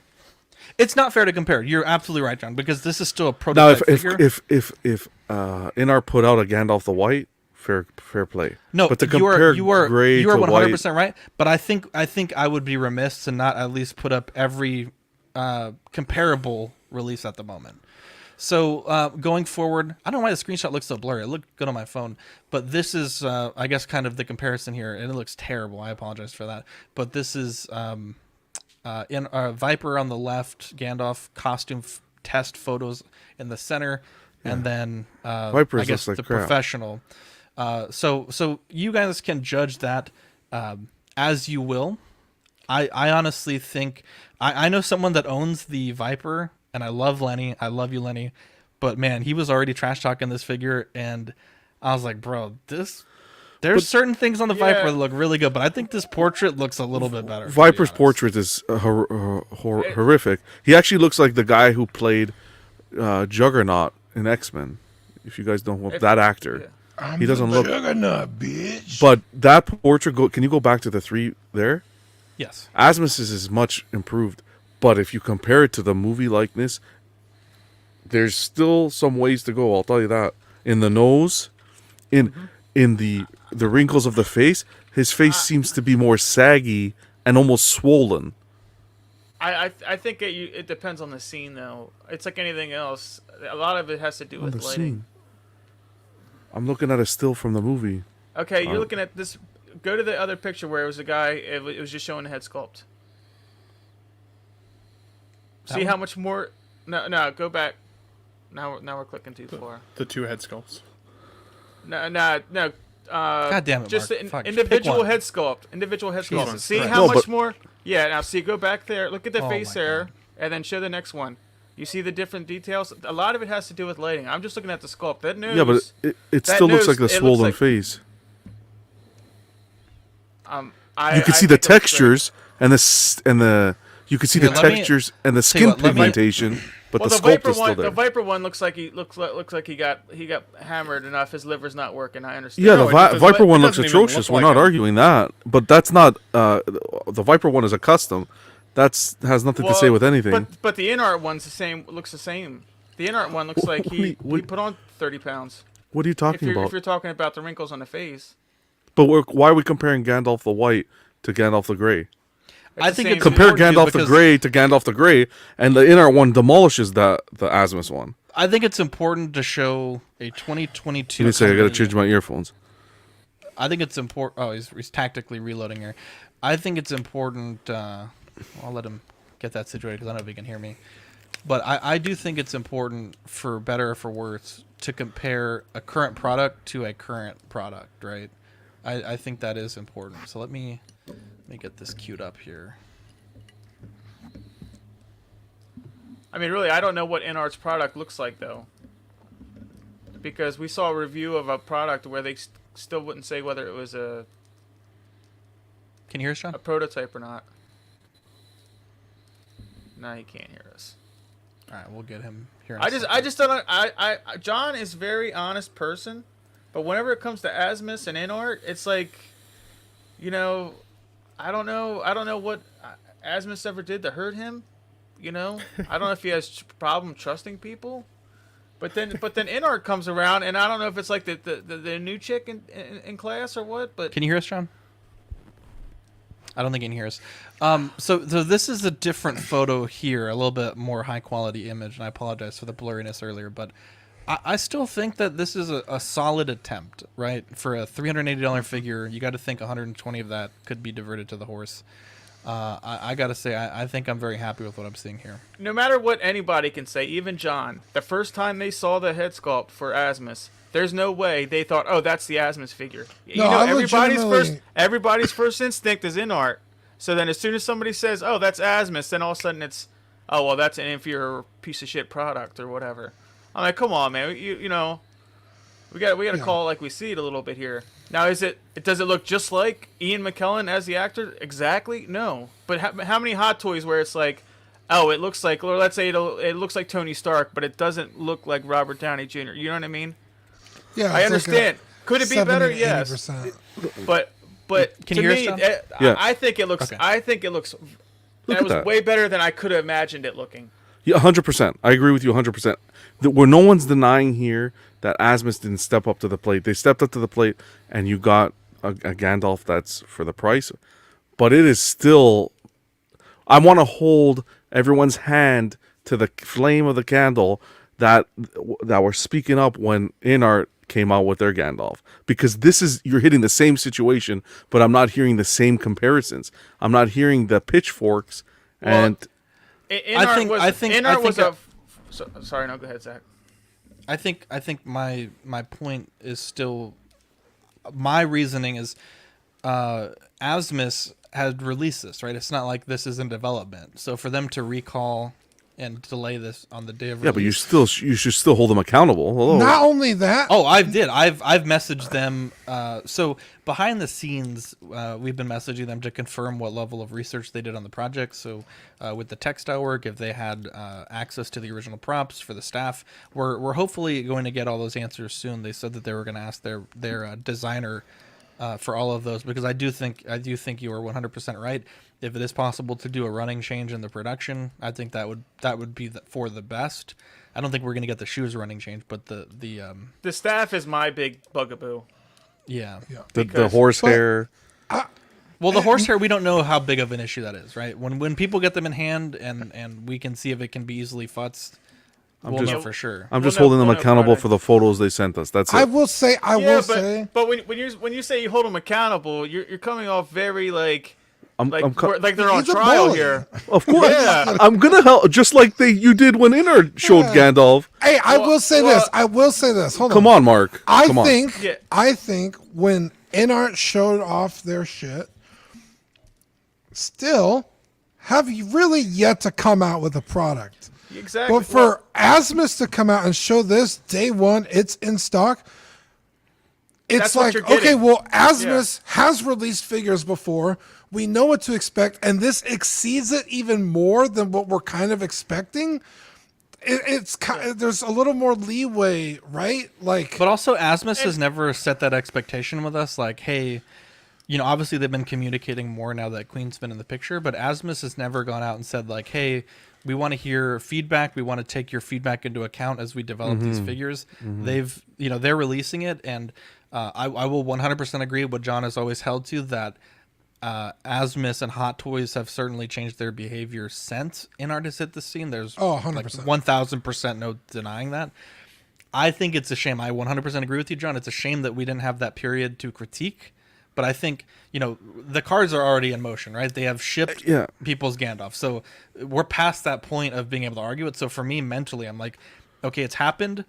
I have it on order. It's going to be your Friday. Let's get it in hand. Let's critique it to that same level. Yeah. And people just want to know from us, do we give it a pass? Should order it, or do you give it a don't order it? At this price point for the representation, I would say, from what I'm seeing here, I would order it.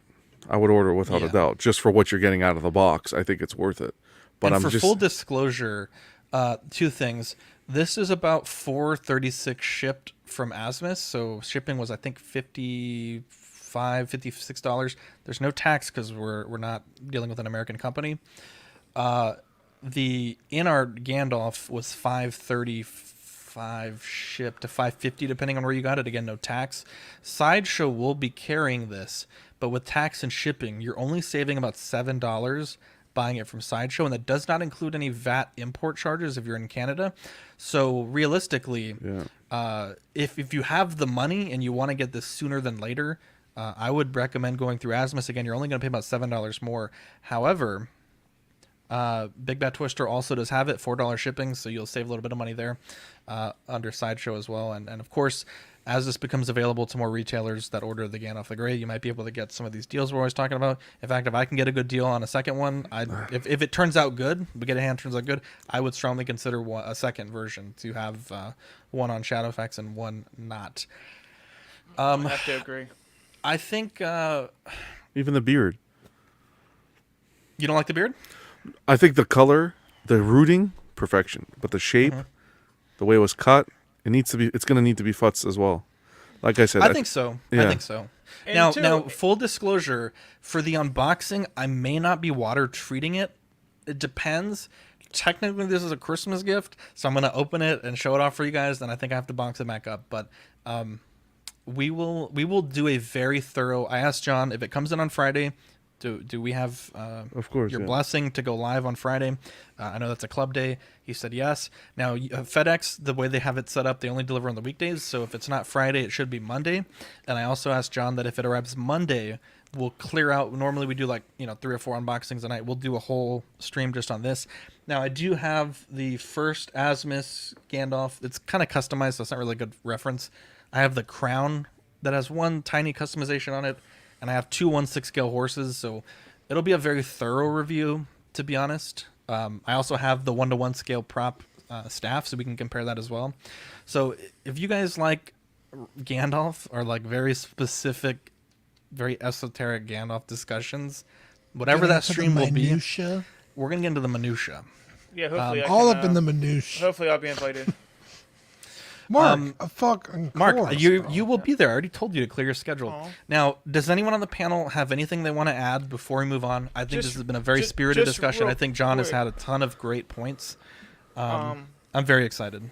But with Gandalf the White, a lot of people think of Gandalf the Grey, more so even though, but the Gandalf the White, he was 2 whole movies, and he was in the Battle of Helm's Deep as Gandalf the White, and he, was at the Pelennor Fields battle and at the Black Gate battle. So he had scenes where he was like straight up clean, when he had the reveal, and then also like when they were sailing to the Undying Lands and stuff like that. So that's another reason that, like, let's say if you are somebody like Zach, to get 2 Gandalfs, because there will be one you want to kind of futz and have, like, a little bit of battle damage. So in some ways, I mean, maybe some people like the cleaner version. I don't know. I mean, not saying that they should have came out with 2 different versions, but he gets a lot of wear and tear in that white suit. Is Mark, this a magnetic base, or is this no, this is a crotch grabber. grabber? Yeah, crotch grabber. Okay. But to be honest, this is an Asmus concern. Their ankle joints aren't always like super firm, so I'm kind of glad it wasn't magnetic, because that shit would fall apart. To Mark's point, he made a great comment there. Asmus has stated there will only be one version of this figure, so you're not getting a second version, a slim without the horse. It's either buy this one or don't. This is a part of the Crown series, so this is supposed to be like their very premium line. The more I think about it, I think we might water treat it live, and I'll just let it fully dry before I rebox it. You gonna get the steamer out? I don't think I will need the steamer. I think I need to actually just dunk the fabric in water. I think that's probably what would be better. And it's also, not the wrinkles that are concerning me. Was it you? You're gonna unbox it first and then do all this treatment? I'll do it all live. Just wow. right And real quick, Zach, you said this. They said this was the 3rd in the Crown series line. Yeah, I was a bit That's confused. so confusing. Okay, so on the website it says LOTR 003, but on the box it says 002. So I think that may have just been a mistype on the website. Okay. Let's move on. So we'll mark this as 136.10. I need to see when this segment started. 46.52. Wait, what? It started at 46.52. Oh, okay. Thank you, John. You are an absolute angel. But this is a perfect. This is a perfect example okay, consistency. Go. I'm not gonna. Yeah. So I know what John's gonna say. Now he is 100% right. You got to be consistent with your messaging, because they posted this absolute janky ass fucking photo like 3 or 4 days ago, and it's we know there are many who are waiting anxiously for this Gollum/Smeagol release, and so are we. The good news is Precious is almost ready, and this is the absolute jankiest fucking photo of this foggy ass box with like a light reflecting on it. This is the shit that memes are made of, and one of the needs hands to go to the isn't washroom. even in place properly. The foot John is facing the wrong way. John, Asmus has the highest highs and the lowest lows of 160. Yeah, John, you're welcome to roast this bitch. This you got free use on this one. I have nothing to say, nothing good to say about this one. I'm just gonna keep my mouth shut. I do want to order this, but boy, this is like, bro, you got to take that bitch out of the packaging a little bit. You know what I mean? But that's. I want a figure line in our Hot Toys Asmus. I don't give a shit who it is. Pardon my French. Just come up with consistency and consistent packaging. Why am I getting for $380 foam packaging with Gandalf, but I'm getting plastic clamshell again with this? Just get it to a consistent level where I can if I want to display the packaging and everything looks consistent, nice and concise and everything. The fact that they have the White Rider Pelennor Fields as the, as you unbox it, incredible by Asmus. Mark, are you gonna get this Gandalf the White? Oh yeah. I'm actually, like soon, or I got to box up a couple Hot Toys if somebody's looking for. I was gonna say, if it's a money thing, bro, we're starting Fett. to GoFundMe to get Mark a fucking Gandalf. I'll get it soon. I mean, am Mark. If I was in better shape, I probably could get a couple old ladies. I don't know. Wow. But, couple what? We will be starting. We'll be starting a GoFundMe for Mark. Yeah. Sugar baby Mark. Yeah. Now, Bo-Katan, as some would say, Bro-Katan, was released.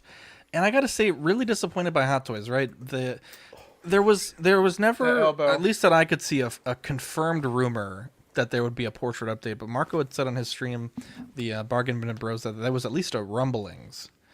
And honestly, I feel like they had done absolutely nothing. This looks exactly like the pre-order photo. We have the prototype on the left, the release on the right.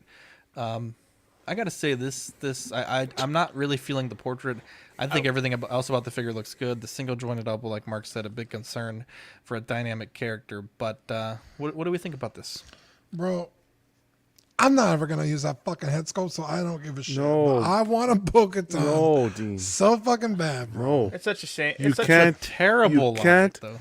come with that logic when you're paying for that portrait.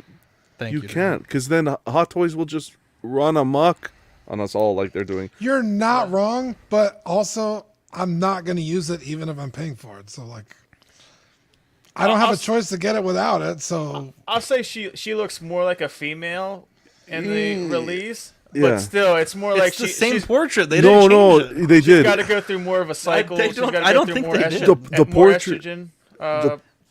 Jesus, Mark. Sorry, Getting us Mark. canceled, bro. Get canceled. Sorry. The hair looks a tad different. Okay. worse. It could be the angle. It could be the angle. But the face on the left looks elongated, and the one on the right, it does look a tad better. It does a little bit, but it's not enough to buy it. Yeah, I mean the one on the left. Yeah, I mean you're probably a 30-pack. I'd say the one on the right. Jesus probably a Christ, 6-pack. I mean, I don't know. Okay, we're done with Gandalf. I don't know. I'm just a huge Bo-Katan fan. I was really super excited for this figure. I love his character. So I mean, it makes it like you said, it makes it useless. She's going to be helmeted the whole time, and now she's going to have to wait till she's 25% off. I'm not paying $270 or whatever this was for this. It's OG ridiculous. fan. I can't agree with you though, buddy. From day one, this portrait looked horrendous in my opinion. Nicolio, this looks nothing like Tom Hiddleston. That's what it is. It looks like they reused the Tom Hiddleston sculpt. my They just put a little bit of goodness. lipstick on it. Now that you say it, oh my god, that ruined it. Now it ruined it. Hot take I've wanted a here. Bo-Katan figure since fucking Rebels, so You know, You do you. I Hot completely take. agree with John. I always, whenever people say it's staying in the box, it's like, bro, you paid for that. Like, it always makes me cringe. Ben, go ahead. Sorry. I agree with that point.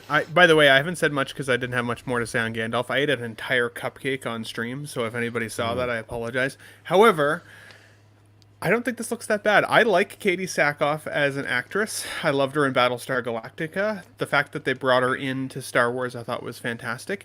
She is a very chiseled woman, and she has quite a masculine jaw structure to her, just in real life. And so I think that the release version does look subtly better.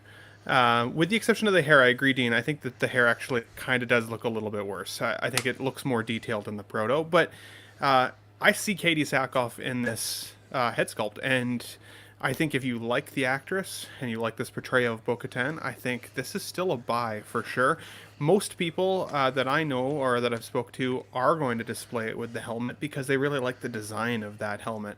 But fucking tight. I don't think this. I don't think that this head great black sculpt suit. deserves the hate that it's been getting. You guys are. I love you guys, but I think you're being a little critical. I From do the think line- it does look like Katie Sackhoff. If you draw a line from cheek to cheek, right above the nose, the tip of the nose, it looks like her. When you start getting into the eyes, the eyebrows, that's where you lose her. The likeness, it is You do way a little bit. improved. It is way improved. Way is maybe too much to say. It is improved from the first one, without a doubt. You can see it right in front of you. The jawline looks a lot more accurate to her. But I'm telling you that, in my opinion, it's not warranted for the price point. Yeah, that's and really the disappointment I think, Ben, is because people were really excited for this. You know what I mean? And they were hoping that Hot Toys would improve on it. But really, I mean, it kind of looks like they just turned the lights down a little bit. You know what I mean? Which is also a trick you could use. Well, no, You they know, she sculpted. You doesn't could look see that it's good. different sculpt. You Nah, could yeah, see yeah. it's a different sculpt. But as I said, she's a chiseled lady. I don't know. Like I Yeah. still definitely see Katie Sackhoff here. Like we talk Yeah, about me it being too. likeness. It's I likeness to the character. It like I get it that it's a figure and we want as close to a 10 out of 10 sculpt as possible. And I agree with John. If you're not happy with the sculpt, then you shouldn't just buy it and leave it in the box. Like you should have an opinion. I think that that's okay. But I don't like. I think we've seen worse from Hot Toys that have gotten less hate than this particular character. I do think we've seen worse, and we have not been nearly as hard on that. We've not been nearly as hard on those. I don't know why people are so hard on this one specifically. But Ben, the John Cena likeness, I never saw the John Cena. I thought it was a funny joke, but I never saw it. I think she looks good. I would still give this an 8.5 out of 10. Where I still think for the price point, especially when you're getting new sculpting with the helmet, I think it's still a good value for your money. I really do. I'm happy with this. I'll give them points for listening to feedback and at least taking it to the drawing board and trying to make it better. I'll give them points there. Yeah, I think it's improved, but I'm not. When I used to buy Hot Toys, I'd always, every time I opened it up, I was so overwhelmed. I was always blown away about how good they looked. Now it just seems like that really hasn't been that. We talked about Asmus's improvements and stuff like that. I haven't facial in the last 3-4 years. I haven't seen that improvement. Let's really move on because though? I think we're starting to run a bit long. John, can we hear a quick word from our sponsor? We most definitely can. 1/6 Corner. Their mission is to provide the best figures and collectibles to their customers. They offer great prices, great packaging, fast shipping, best in the business customer service. Collecting Weekly listeners get 10% off in-stock figures while our show is live using code capital C, capital W 10. Choose your figures, pay safely with PayPal. Leave the rest to them. All right, so we have a quick hot seat. Mark, you are welcome to participate. Technically, you're on here. I don't have a spot as a guest, but you are welcome to participate if you'd like. I'm not going to bust out the timer, but you guys will have approximately 1 minute, and I will just tally up your points quietly and let you know who got what at the end. Who would like to go first tonight? I'll go. All right, John. You have 3 choices, and you can only pick 2. And this is the same question for everybody. Would you rather have a figure that is produced quickly? Would you rather have a figure that is priced cheaply, or a figure that is good? You can only pick 2 of them. So again, fast in terms of, are you waiting 6 months? You're waiting a year? You're waiting 2 years? Cheap, your own gauge on that one. And then good, also whoever's doing that with their hands, please stop. Good, do you want a figure that is of high quality, or do you want one that you have to kind of do some fixes on? It's 1:46:17. I give you about a minute. So you have to choose 2 and then give an explanation as to why? Yep, correct. Jesus. If that starts now? Yes. I like Bob Dylan's comment. I would say good and fast, yeah, because good and cheap don't really go hand in hand, in my opinion. Good and fast are difficult to achieve as well, but I think if the company sets goals for themselves and can stay organized, as well as a company work together with their staff, listen to the community and be efficient, and set a proper timeline, their product should already be good, because depending on how that company operates, they're using high-end product, high-end material. It's the fast aspect that may take some time, as how they can get the team to work together in a timely fashion, get that timeline done so that they can get everything together, licensing, materials, all that stuff, and communication to the community. This is a fucking horrible question. You'll pick 2. This is a great question. It's a horrible question. How do you have good and cheap and good and fast? It's fucking difficult to get all that. Dean, you pick 2. Same question. Yeah, I'm going good and cheap. I can be patient. I've already not owned said products my whole life. So I could wait a year or 2, with this Prime 1 statue I got. It's not cheap, but, I could wait for however long I have to wait. I know the product's going to be good.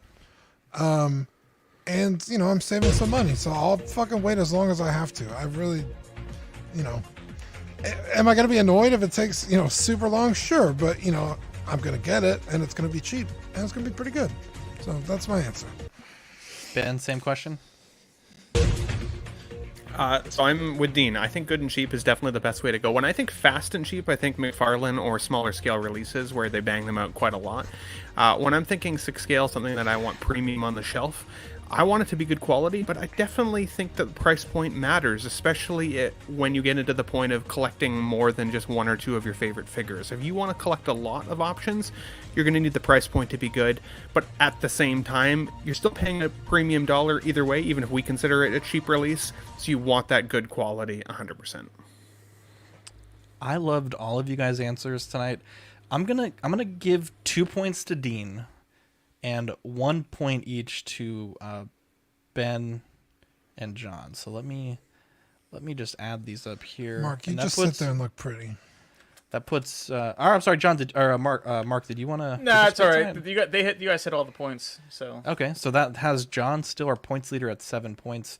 Now he cheated though. We are running long tonight, so I don't know how long this discussion will be. Also, Marco's not here, and I know he had a lot to say about this, so we may want to save it. Maybe we can save it. I kind of want to talk about it because we almost talked about it last week, but we didn't. And so let's play this clip real quick. So let me introduce the topic real quick.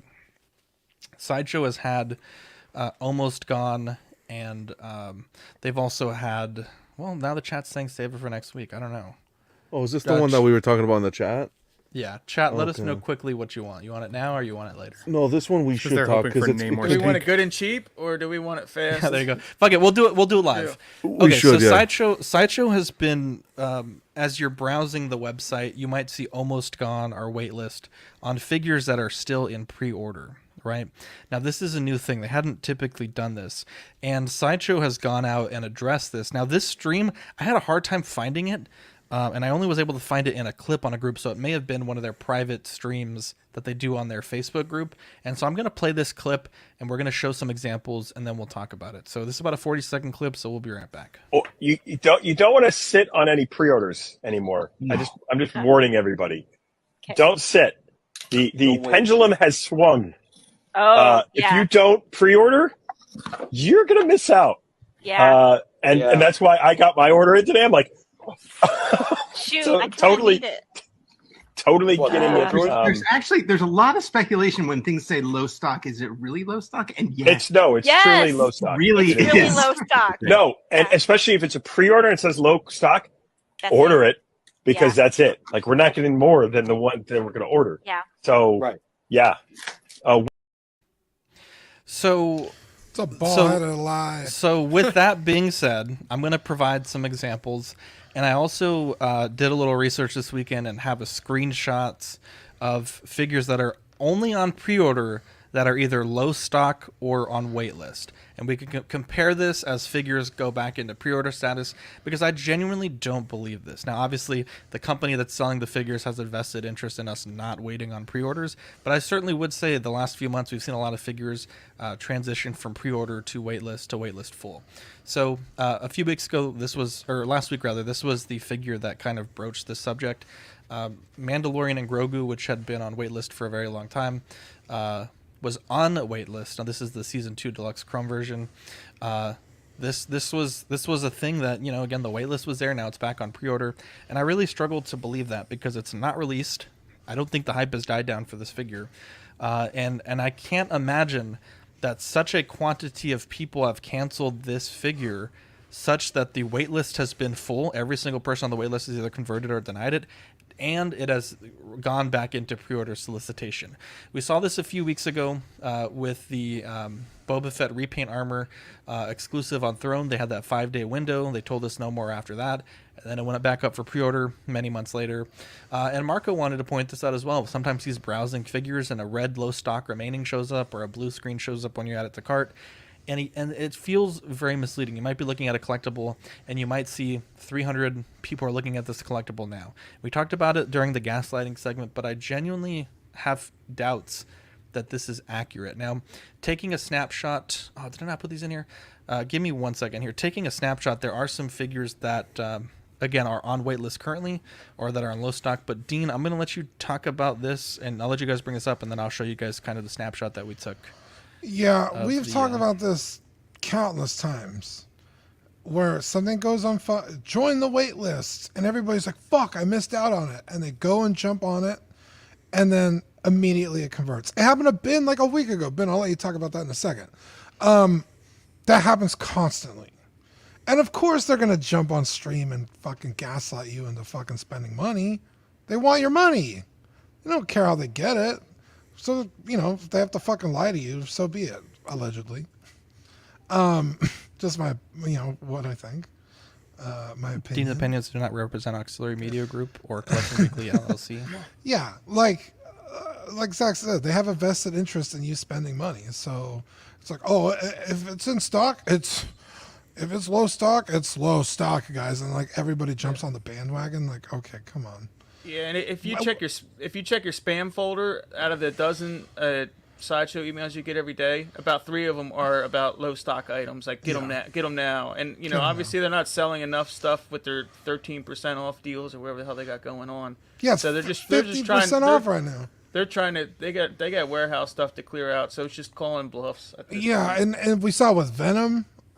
We've seen it with God, what was the other one? We see it all the time. Yeah, there's a history of this. This happened a couple years ago. Yeah, it's not like a new phenomenon. This is a sideshowing.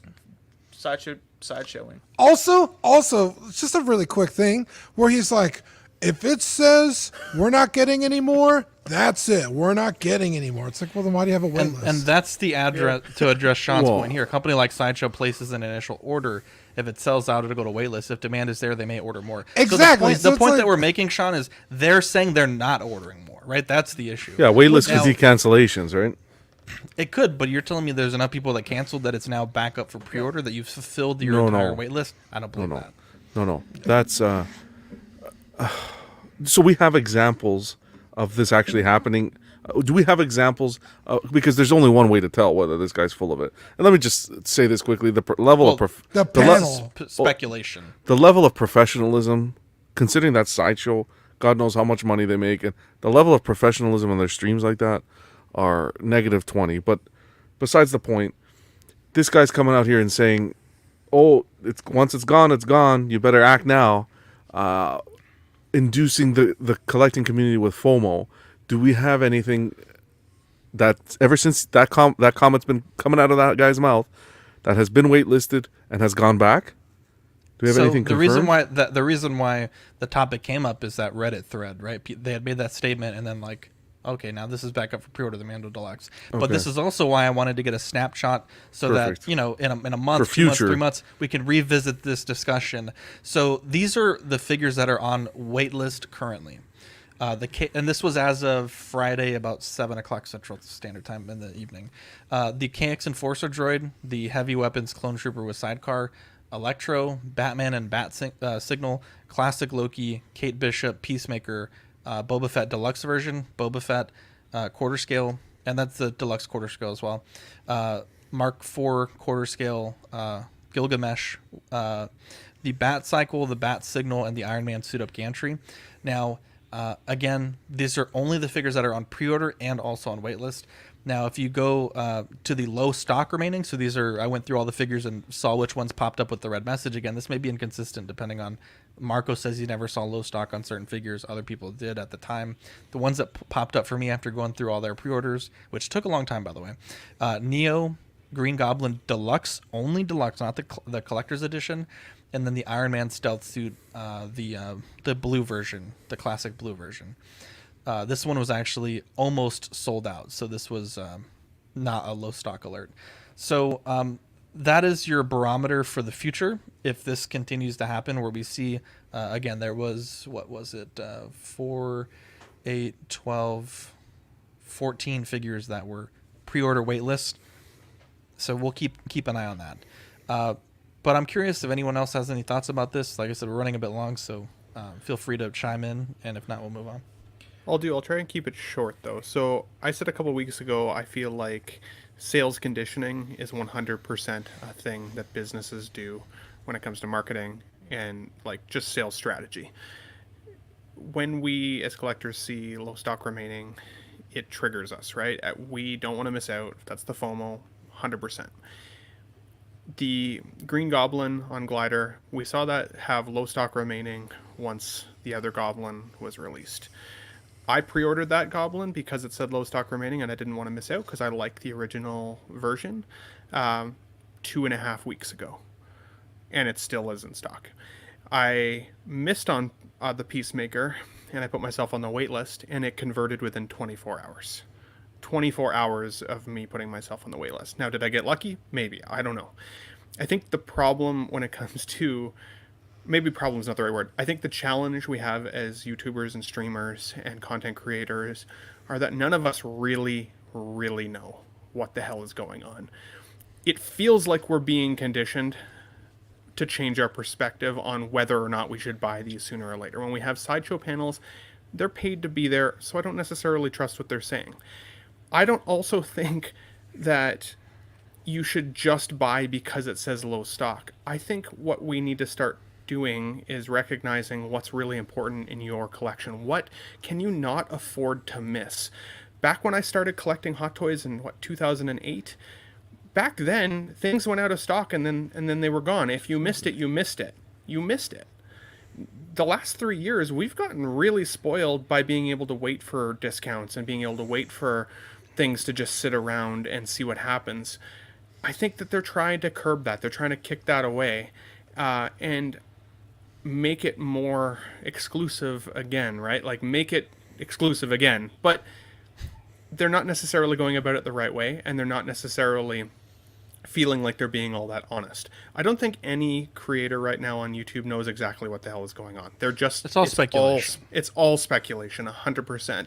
So the best advice I can give as somebody who does this week over week over week is, and it sounds so obvious, buy what's important to you. If you can't afford to miss it, pre-order it. If you don't pre-order it, you're taking the gamble that you're going to miss it. Don't be the person that's then in a Facebook group a month later looking for a good sale or a good deal, because people will laugh at you, and that's never a good feeling either. This is supposed to be a fun hobby at the end of the day. But I am like, and maybe I'm with John maybe on this one more so than I ever have even been in the past. Like, I think they're trying to go back to exclusivity. This is going to be the way that they do it. They're trying to condition us for these sales. But don't take anybody's preaching on this as gospel.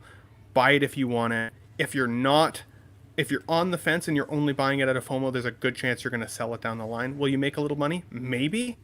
Or you might lose money because you're buying figures that you don't care about, and other people don't also really care about. They're only necessarily buying it because it's out of stock. So we'll see how it goes. But that's, I think, the best advice I can give. Listen to us, because we're going to try and give you as much information week over week as we can. But nobody truly knows the answer 100%. Ben, you really like that the Hot Toys Goblin, right? I love Goblin. Goblin these nuts. It's not fun when you're in on the joke. How dare you, Ben? Jesus Christ, Ben. But too, real quick with that, what Ben's saying, I think this is all just because people stopped pre-ordering. You know what I mean? Yeah, that's 100% true. And so, and two, all these sales that they have are in-stock sales. So all they have to do is get you on the site, show you low stock remaining, or, you know, put you on a wait list, and then all of a sudden it converts in 24 hours. That shit's sitting in the warehouse. It's in stock. It's just their way. That's their way of making you order it without them giving you a discount on it. You know what I mean? It's a perfect sales tactic. So, you know, but like Ben said, make sure it's what you want, because Ben didn't get played because he bought what he wanted. But at the same time, just know, don't FOMO buy anything Hot Toys. Ben didn't get played now, but if it goes back in stock and then it's 30% off in a month, then he gets played. We don't know how to approach. Well, I'm not gonna say we don't know how to approach it. There's gonna be a change, because there has to be a change.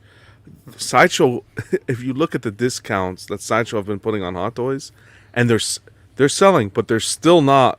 The discounts are still there. Like, I think you can still get the Hot Toys. The Sith Jet Trooper. The Thanos, the first Thanos, from whatever movie it was, Infinity War or whatever. You can still get that from goodness. How long ago was that? And there's people that paid the original price, 400 Canadian or whatever it was. The thing here is you gotta kind of sit tight and wait now, because is it gonna go back to the way things were? That's what it's looking like.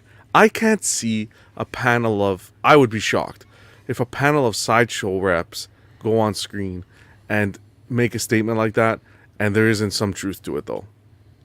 or if that was what they had planned on doing the whole time. Yeah. What do you mean? It's just trying to scare everybody up to say, "Oh, we're not getting any more. This is it." But I think they have so much more. I think they have so much to lose. Salespeople. They have so much. Yeah, they're salespeople, but at the same time, they have so much to lose in such a critical time in collecting, where we have so many options of where to purchase items or how to get them or whatnot.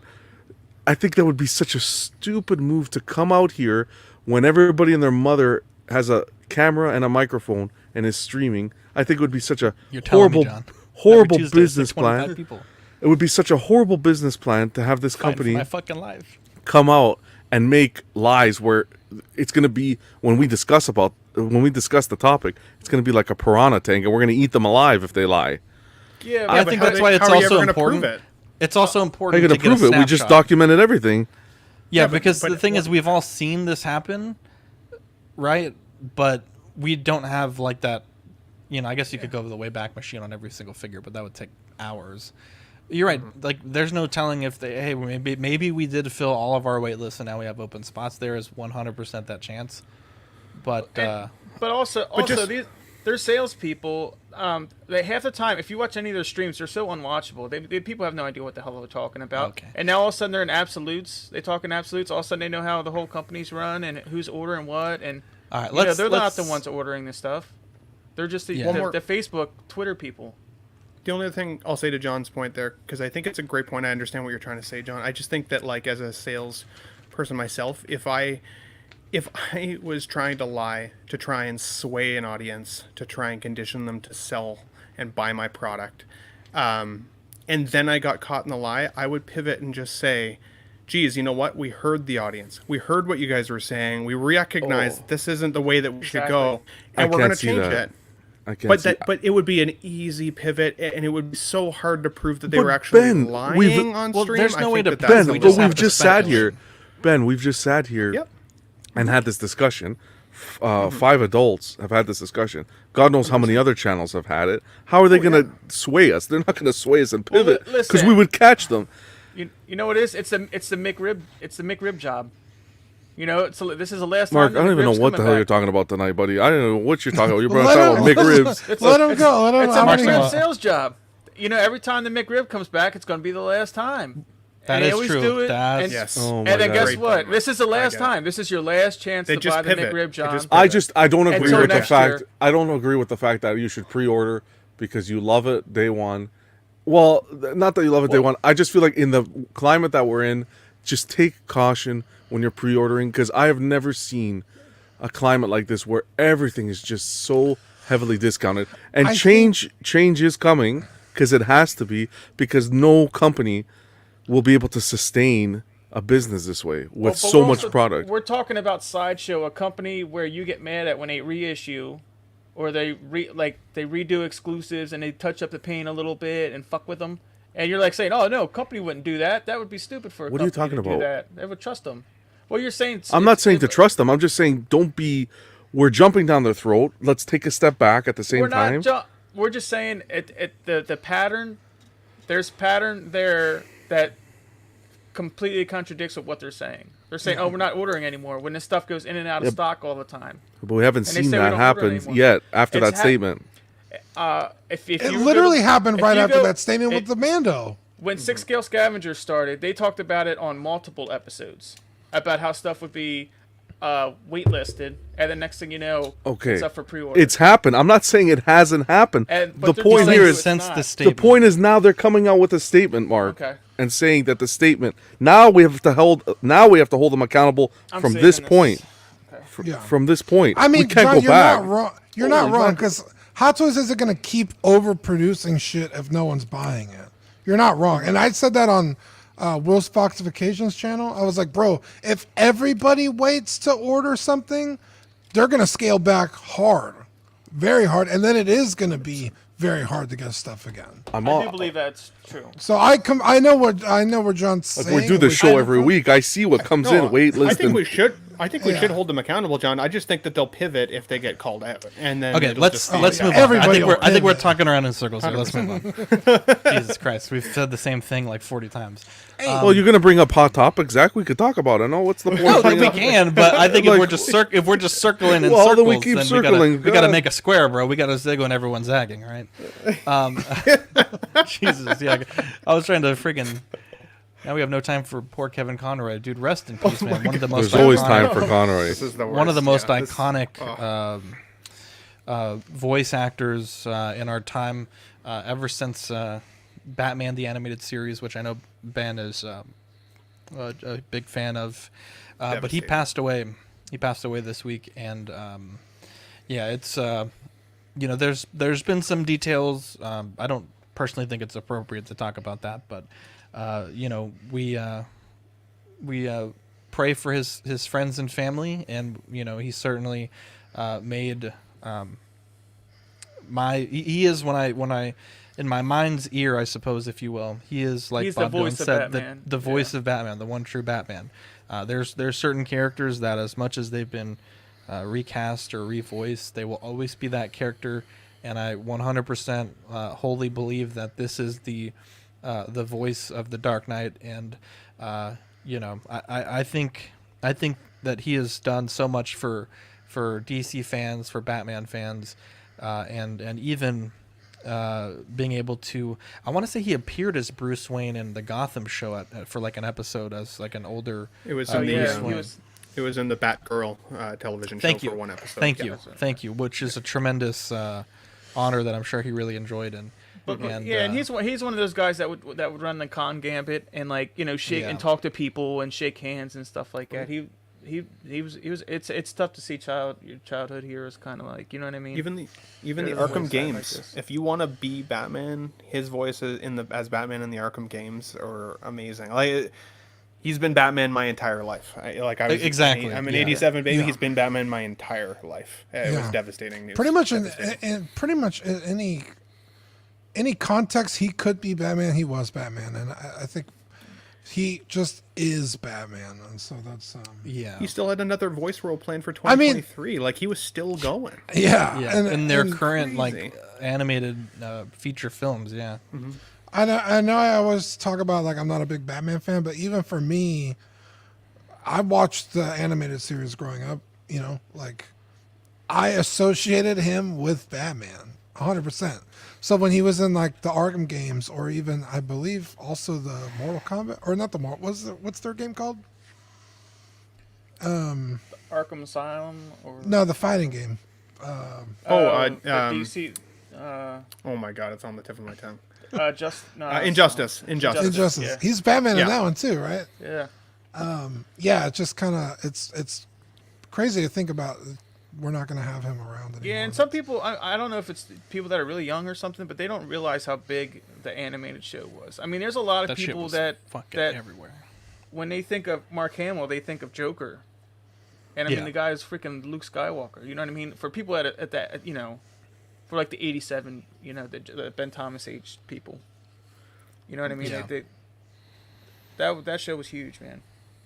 Yeah, definitely gone too soon, and again, thoughts and prayers to his friends and family. Studio Ghibli is doing a Star Wars short film. It should be out November 12th. Excuse me.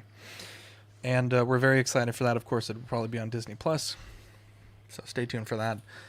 Let's wrap this up tonight. The Northman, Prince Amleth, is on the verge of becoming a man when his father is brutally murdered by his uncle, who kidnaps the boy's mother. Two decades later, Amleth is now a Viking who raids Slavic villages. He soon meets a sorceress who reminds him of his vow: save his mother, kill his uncle, avenge his father. Oh, I guess it is. Yeah, Badfish, I think you're right. I'm a fool. This movie was interesting. I felt like the whole time I was watching it, in my head, I was like, I'd really rather just be watching The Gladiator, to be honest. It kind of has that same type of vibe to it. This person that was very powerful. He's a prince, I guess, would be the closest approximation. And kind of taken from that world and has vengeance. I I really liked a lot of this film, but there was parts that were kind of a bit hard for me to follow. But overall, not a bad movie. I think the cinematography, the locations that they shot in were beautiful. The main actor, Skarsgård, wonderful in the role. There's that scene when they're playing. I don't know what the game is called, but they have the sticks and they're, he has to kind of save like his baseball soccer. Yeah, half brother. And after he kills this guy, he's like kind of coming to terms with what happened, and he's just kind of like on his own, and it's a very powerful scene. I wouldn't say I'd need to rewatch this, but I would say it's certainly worth a watch if you have Amazon Prime. It's not a bad movie. The one thing that really kept pissing me off, to be honest, though, was every time it got dark, it would be like black and white for the people in this shot, and then everything else would be in color. It really kept throwing me off. No. But no, it's a good film. I like the.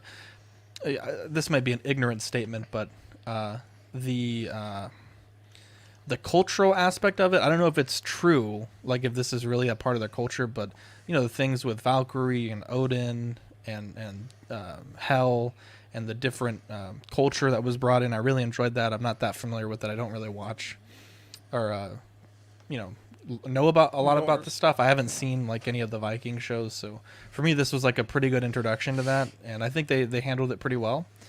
I give it like a 6.5, 7 out of 10. It's a good watch, but a little bit long. I don't think I'd probably watch it again, to be honest. Oh yeah, I watched it 2 days in a row. I thought it was so good. I watched it again. Wow. Yeah, this is one of those movies. I kind of just watched it on a whim. Anya Taylor-Joy is in this movie, and I have a huge crush on her. Beautiful. So I was like, fuck it, I'll watch it. And I was so shocked that it's very high fantasy, because there's these like really like strange scenes that come out, and you're kind of like, what is happening? It's very the hallucination scene. Yeah, it's very fantasy, and it kind of comes out of left field. You're like, what the fuck? Like, where does this come from? And then you realize, yeah, they're like hallucinations or dream sequences in Amlet's mind, and it was such a beautiful like introduction into that. I was like, wow, that was really well done how they did that.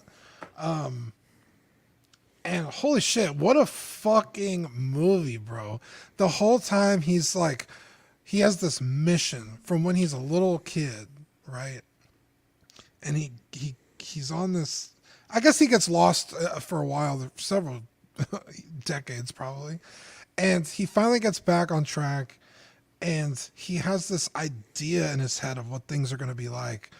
And then it's like 500 Days of Summer, right? It's like what he thinks it's going to be like, and then what is actually happening. And it totally throws him off. And he's like just so fucking pissed off about it. He's like, well, I'm still doing this shit. Fuck y'all. And Anya Taylor-Joy's character kind of like leads him off. And then there's like this turning point where it all kind of comes together. He's like, no, like I have to do this for my family, not my family in the past, but my current family. And so he goes back to finish the job, and what a fucking fight scene, dude. At the foot of the volcano, dude, that shit was tight. Beautiful film. I really love this. Totally took me by surprise. Yeah, if you haven't watched it, watch it. I thought it was great. High fantasy, but kind of based in reality. Super fun watch.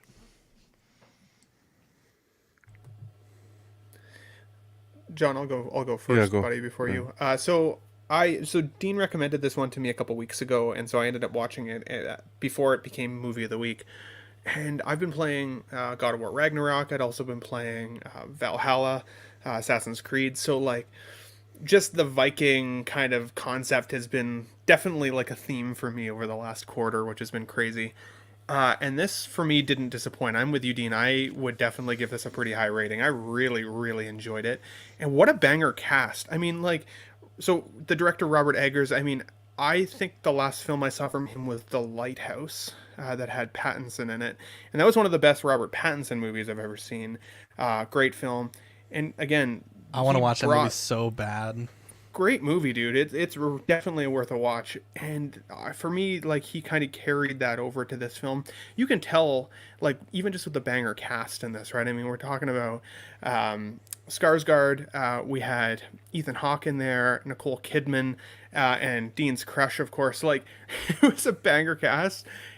I would say that there was a couple parts of the movie that I found just like ever so slightly slow, especially after some of those really crazy dream sequences that he had. But it was meant to story build and meant to kind of further this character, right? He was a beast in the movie, and while I would say that there was some really great action scenes, I don't think that I would classify it as an action movie. It definitely had more of a dramatic kind of fantasy feel to it, which I really liked. And then that scene at the end, I don't know if you got this, Dean. It kind of reminded me a little bit of the Revenge of the Sith when they're fighting out near the lava, except that this time it was like no lightsabers obviously involved, some pretty crazy fight sequences. Clearly these guys know how to fight because the camera stays on them most of the time. There's not like these crazy cuts and all over the place. Like, it is really visceral and pretty intense. So I would definitely recommend this film. It's not as bloody as I would have expected it to be honest, even though there's some decent savagery in it. I would have thought there'd be a little bit more blood for being Vikings, but other than that, I would give this easily an 8 or a 9 out of 10. Super happy I watched it. So The Northman ratings 89% on Rotten Tomatoes, IMDb 7.1 out of 10. But audience rating score on Google 2.6 out of 5 stars. It's 5,500 ratings. Yeah, it's super low. You hate to see it. Yeah, I was watching. There's a point in the movie where this like kind of like witch character comes kind of out of nowhere, and she's talking, and I was like, man, this lady sounds like Bjork. And she kept talking. And I was like, I think this is fucking Bjork, the singer. And so I like went on IMDb, and sure enough, it's her. I was like, holy shit! Like, I haven't seen her in ages.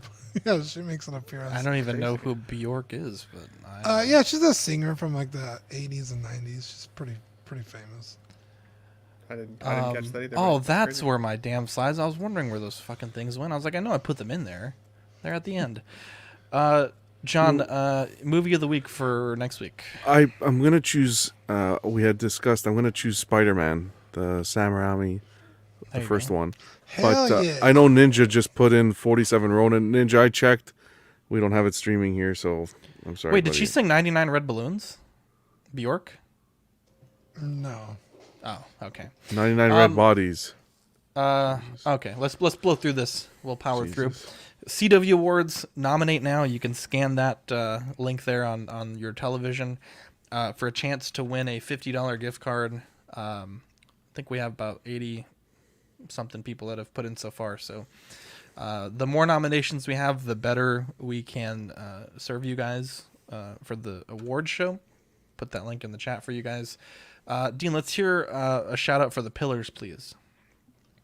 Yeah, the 3 pillars that hold up the CW empire is Sean Fear, Ian Seavey, Renee Mendez, Eric Mariscal, Quinn Aguirre, King Louis, Mark Pearson, Paul Schreiber, James Colley, Equan, Chris Valens, Serena Ben Thomas, Chris Letty, David Jones, Sam Giz, Daminator, Joao Bretta, Thomas Clark, Sweet Danny Lee, Deanie Martin, Stephen Krett, Big Old Fern, King Zach, Caesar Merrick, Mark Phillips, Lisa Martin Bomonsky, Rick DeGregorio, The Everyday Collector, Ricardo Valdez, Jose CZ, Erwin Azucena, The Illustrious Rainer, Aled Morgan, Tukathri Wa, Derek B, Eris Portillo, Pablo Meza, Carlos Saavedra, D-Rock, Matt Clevenger, Seth Tucker, CC3PO, Scott Smith, Dalmadon, Jimmy James, Stephen Purchett, Sean Usby, Scott Bradley, Steve and Maria Stanley, Eddie Manzanares, Louis Bennett, Chip Perrin, Jimmy Hernandez, Gigi the Judgmental, and Brenton Palmer. What a bunch of angels. Thank you for that. Our November Patreon benefits are the Philo holographic sticker and the new This Week holographic sticker. We did have a change to our Patreon. Patreon now starts at $5 for the digital-only tier, $7.50 for the sticker sent straight to your door and access to Ox After Dark replay, $15 for the figure fix assistance, and $25 for the Pog Deluxe set, and it doubles of all the stickers we send. You can join our Patreon by clicking that link there. I do need to know at some point this month how many Patreons will be going to the $7.50 tier for ordering purposes for December. So if you are thinking of joining switching to the 750 tier, please let me know. Also, I've been posting the Secret Santa signups for Patreon, and there's only 2 people, so probably by this weekend, if we don't have at least 15 or 20 people doing it, it's going to be canceled. So 4 years running, let's try to keep it going. If not, I totally understand. Times are hard for everybody. YouTube channel members, we have Mojo Z78, Absolute Irwin, DK Avenger 702, OMFG Rick, S Beam, Andres IB, Daminator, Sam Gist, Thomas Clark, Benjamin Hansen, Chris V, Big Old Fern, Cram, OG Fan, Mark Pearson, Ben Thomas, Paul Schreiber, Andrew Gibo, CC3PO, Carlito, CT603, Eddie Mendez, Sia Dreams, JC, Beachan, and Fat Batman. YouTube membership starts at 99 cents for Patreon members, or $2.99 if you are not. Here's a look at the network. We have After Dark tomorrow at 10:30. Thursday we have, I believe it's OFAC. And then Collectors Club on Friday. We may also be doing a live unboxing Friday, possibly, depending. And that'll be early in the evening, so 5 or 6 to clear out for Club, much later in the night. Yeah, a bunch of great guys there. Pose Wars, I think we're looking at December 3rd. Unfortunately, with the holidays this month, it kind of got a little bit away from us. But December 3rd should be our next Pose Wars, so if you're interested, hit me up and we'll make that happen. Here's a look at our TeePublic t-shirts. I think they're 35% off right now, so now's a good time to buy it. If you're interested, we got a ton of designs on there. Anything not on the page, let us know, and we'll put it on there if you wanted. John, can you read socials for me, please? Of course, on Facebook, we got Collecting Weekly Auxiliary, our main group as well. On Instagram, at Collecting Weekly _clips, and at the _everyday_collector. Thank you very much. And, yeah, shout out to the chat. You guys were booming during the Gandalf segment. We are going to clip that out as its own thing. It should premiere tomorrow at lunch. And, that way if you just want to come for the Gandalf or watch it on replay, you don't have to sit through all the other stuff. So, anyone else have any shout-outs they want to give? Shout out Mark Pearson for jumping on and joining the discussion on the Gandalf. He's a sweetheart. He had to take off, but I love that guy. Don't forget, we're doing the 3rd scale Thor giveaway. That's we're going to be pulling the winner November 25th on Club that Friday. Yeah. So if you haven't already registered, be sure to fill out the form and register, because it's going to be an awesome prize. In fact, I will drop that for you right now. We are also, I talked to the boys today in the network chat. We're going to launch our first Hot Toys giveaway of the holiday season. It'll be for a classic suit Spider-Man that was unboxed, and we used it for an unboxing. And Lane Kramer is actually nice enough to donate that. We're also working on potentially a second Hot Toys, though I'm not 100% sure if that's going to pan out. But we're going to do all sorts of bonus entry code words through our live shows, some fun stuff. I think Sean Locker was talking about like a puzzle game or something. Maybe a 6-scale scavenger hunt. We'll have you guys find a bunch of random shit. So it should be fun. And the winner will get a classic suit Spider-Man. So we'll be launching that, I think, awesome. Next Tuesday, hopefully. Anyone else have any shout-outs they want to give? Just a quick thank you again to Manny for making the Tough Nut sticker. I think that was really cool. Definitely blew me away on just how generous that was. And for Marco for making me a painting. I'm excited to receive that. That'll be my new this week next week, so stay tuned. Wow, very cool. Might be like a braille painting, a lot of tiny little dots. A lot of dots. That's okay. It's like one of those pictures where up close it's just a bunch of dots. As you move out, it becomes something beautiful. It's like the Mona Lisa. Yeah, anyways, shout out to everyone watching tonight. You guys have been absolutely fantastic. I know there's a lot of places to be watching shows on a Tuesday night. I appreciate you watching it here with us. But yeah, I'm Zach. I'm Dean. I'm Jonathan. And I'm Ben. We'll catch you on the next episode. Bye.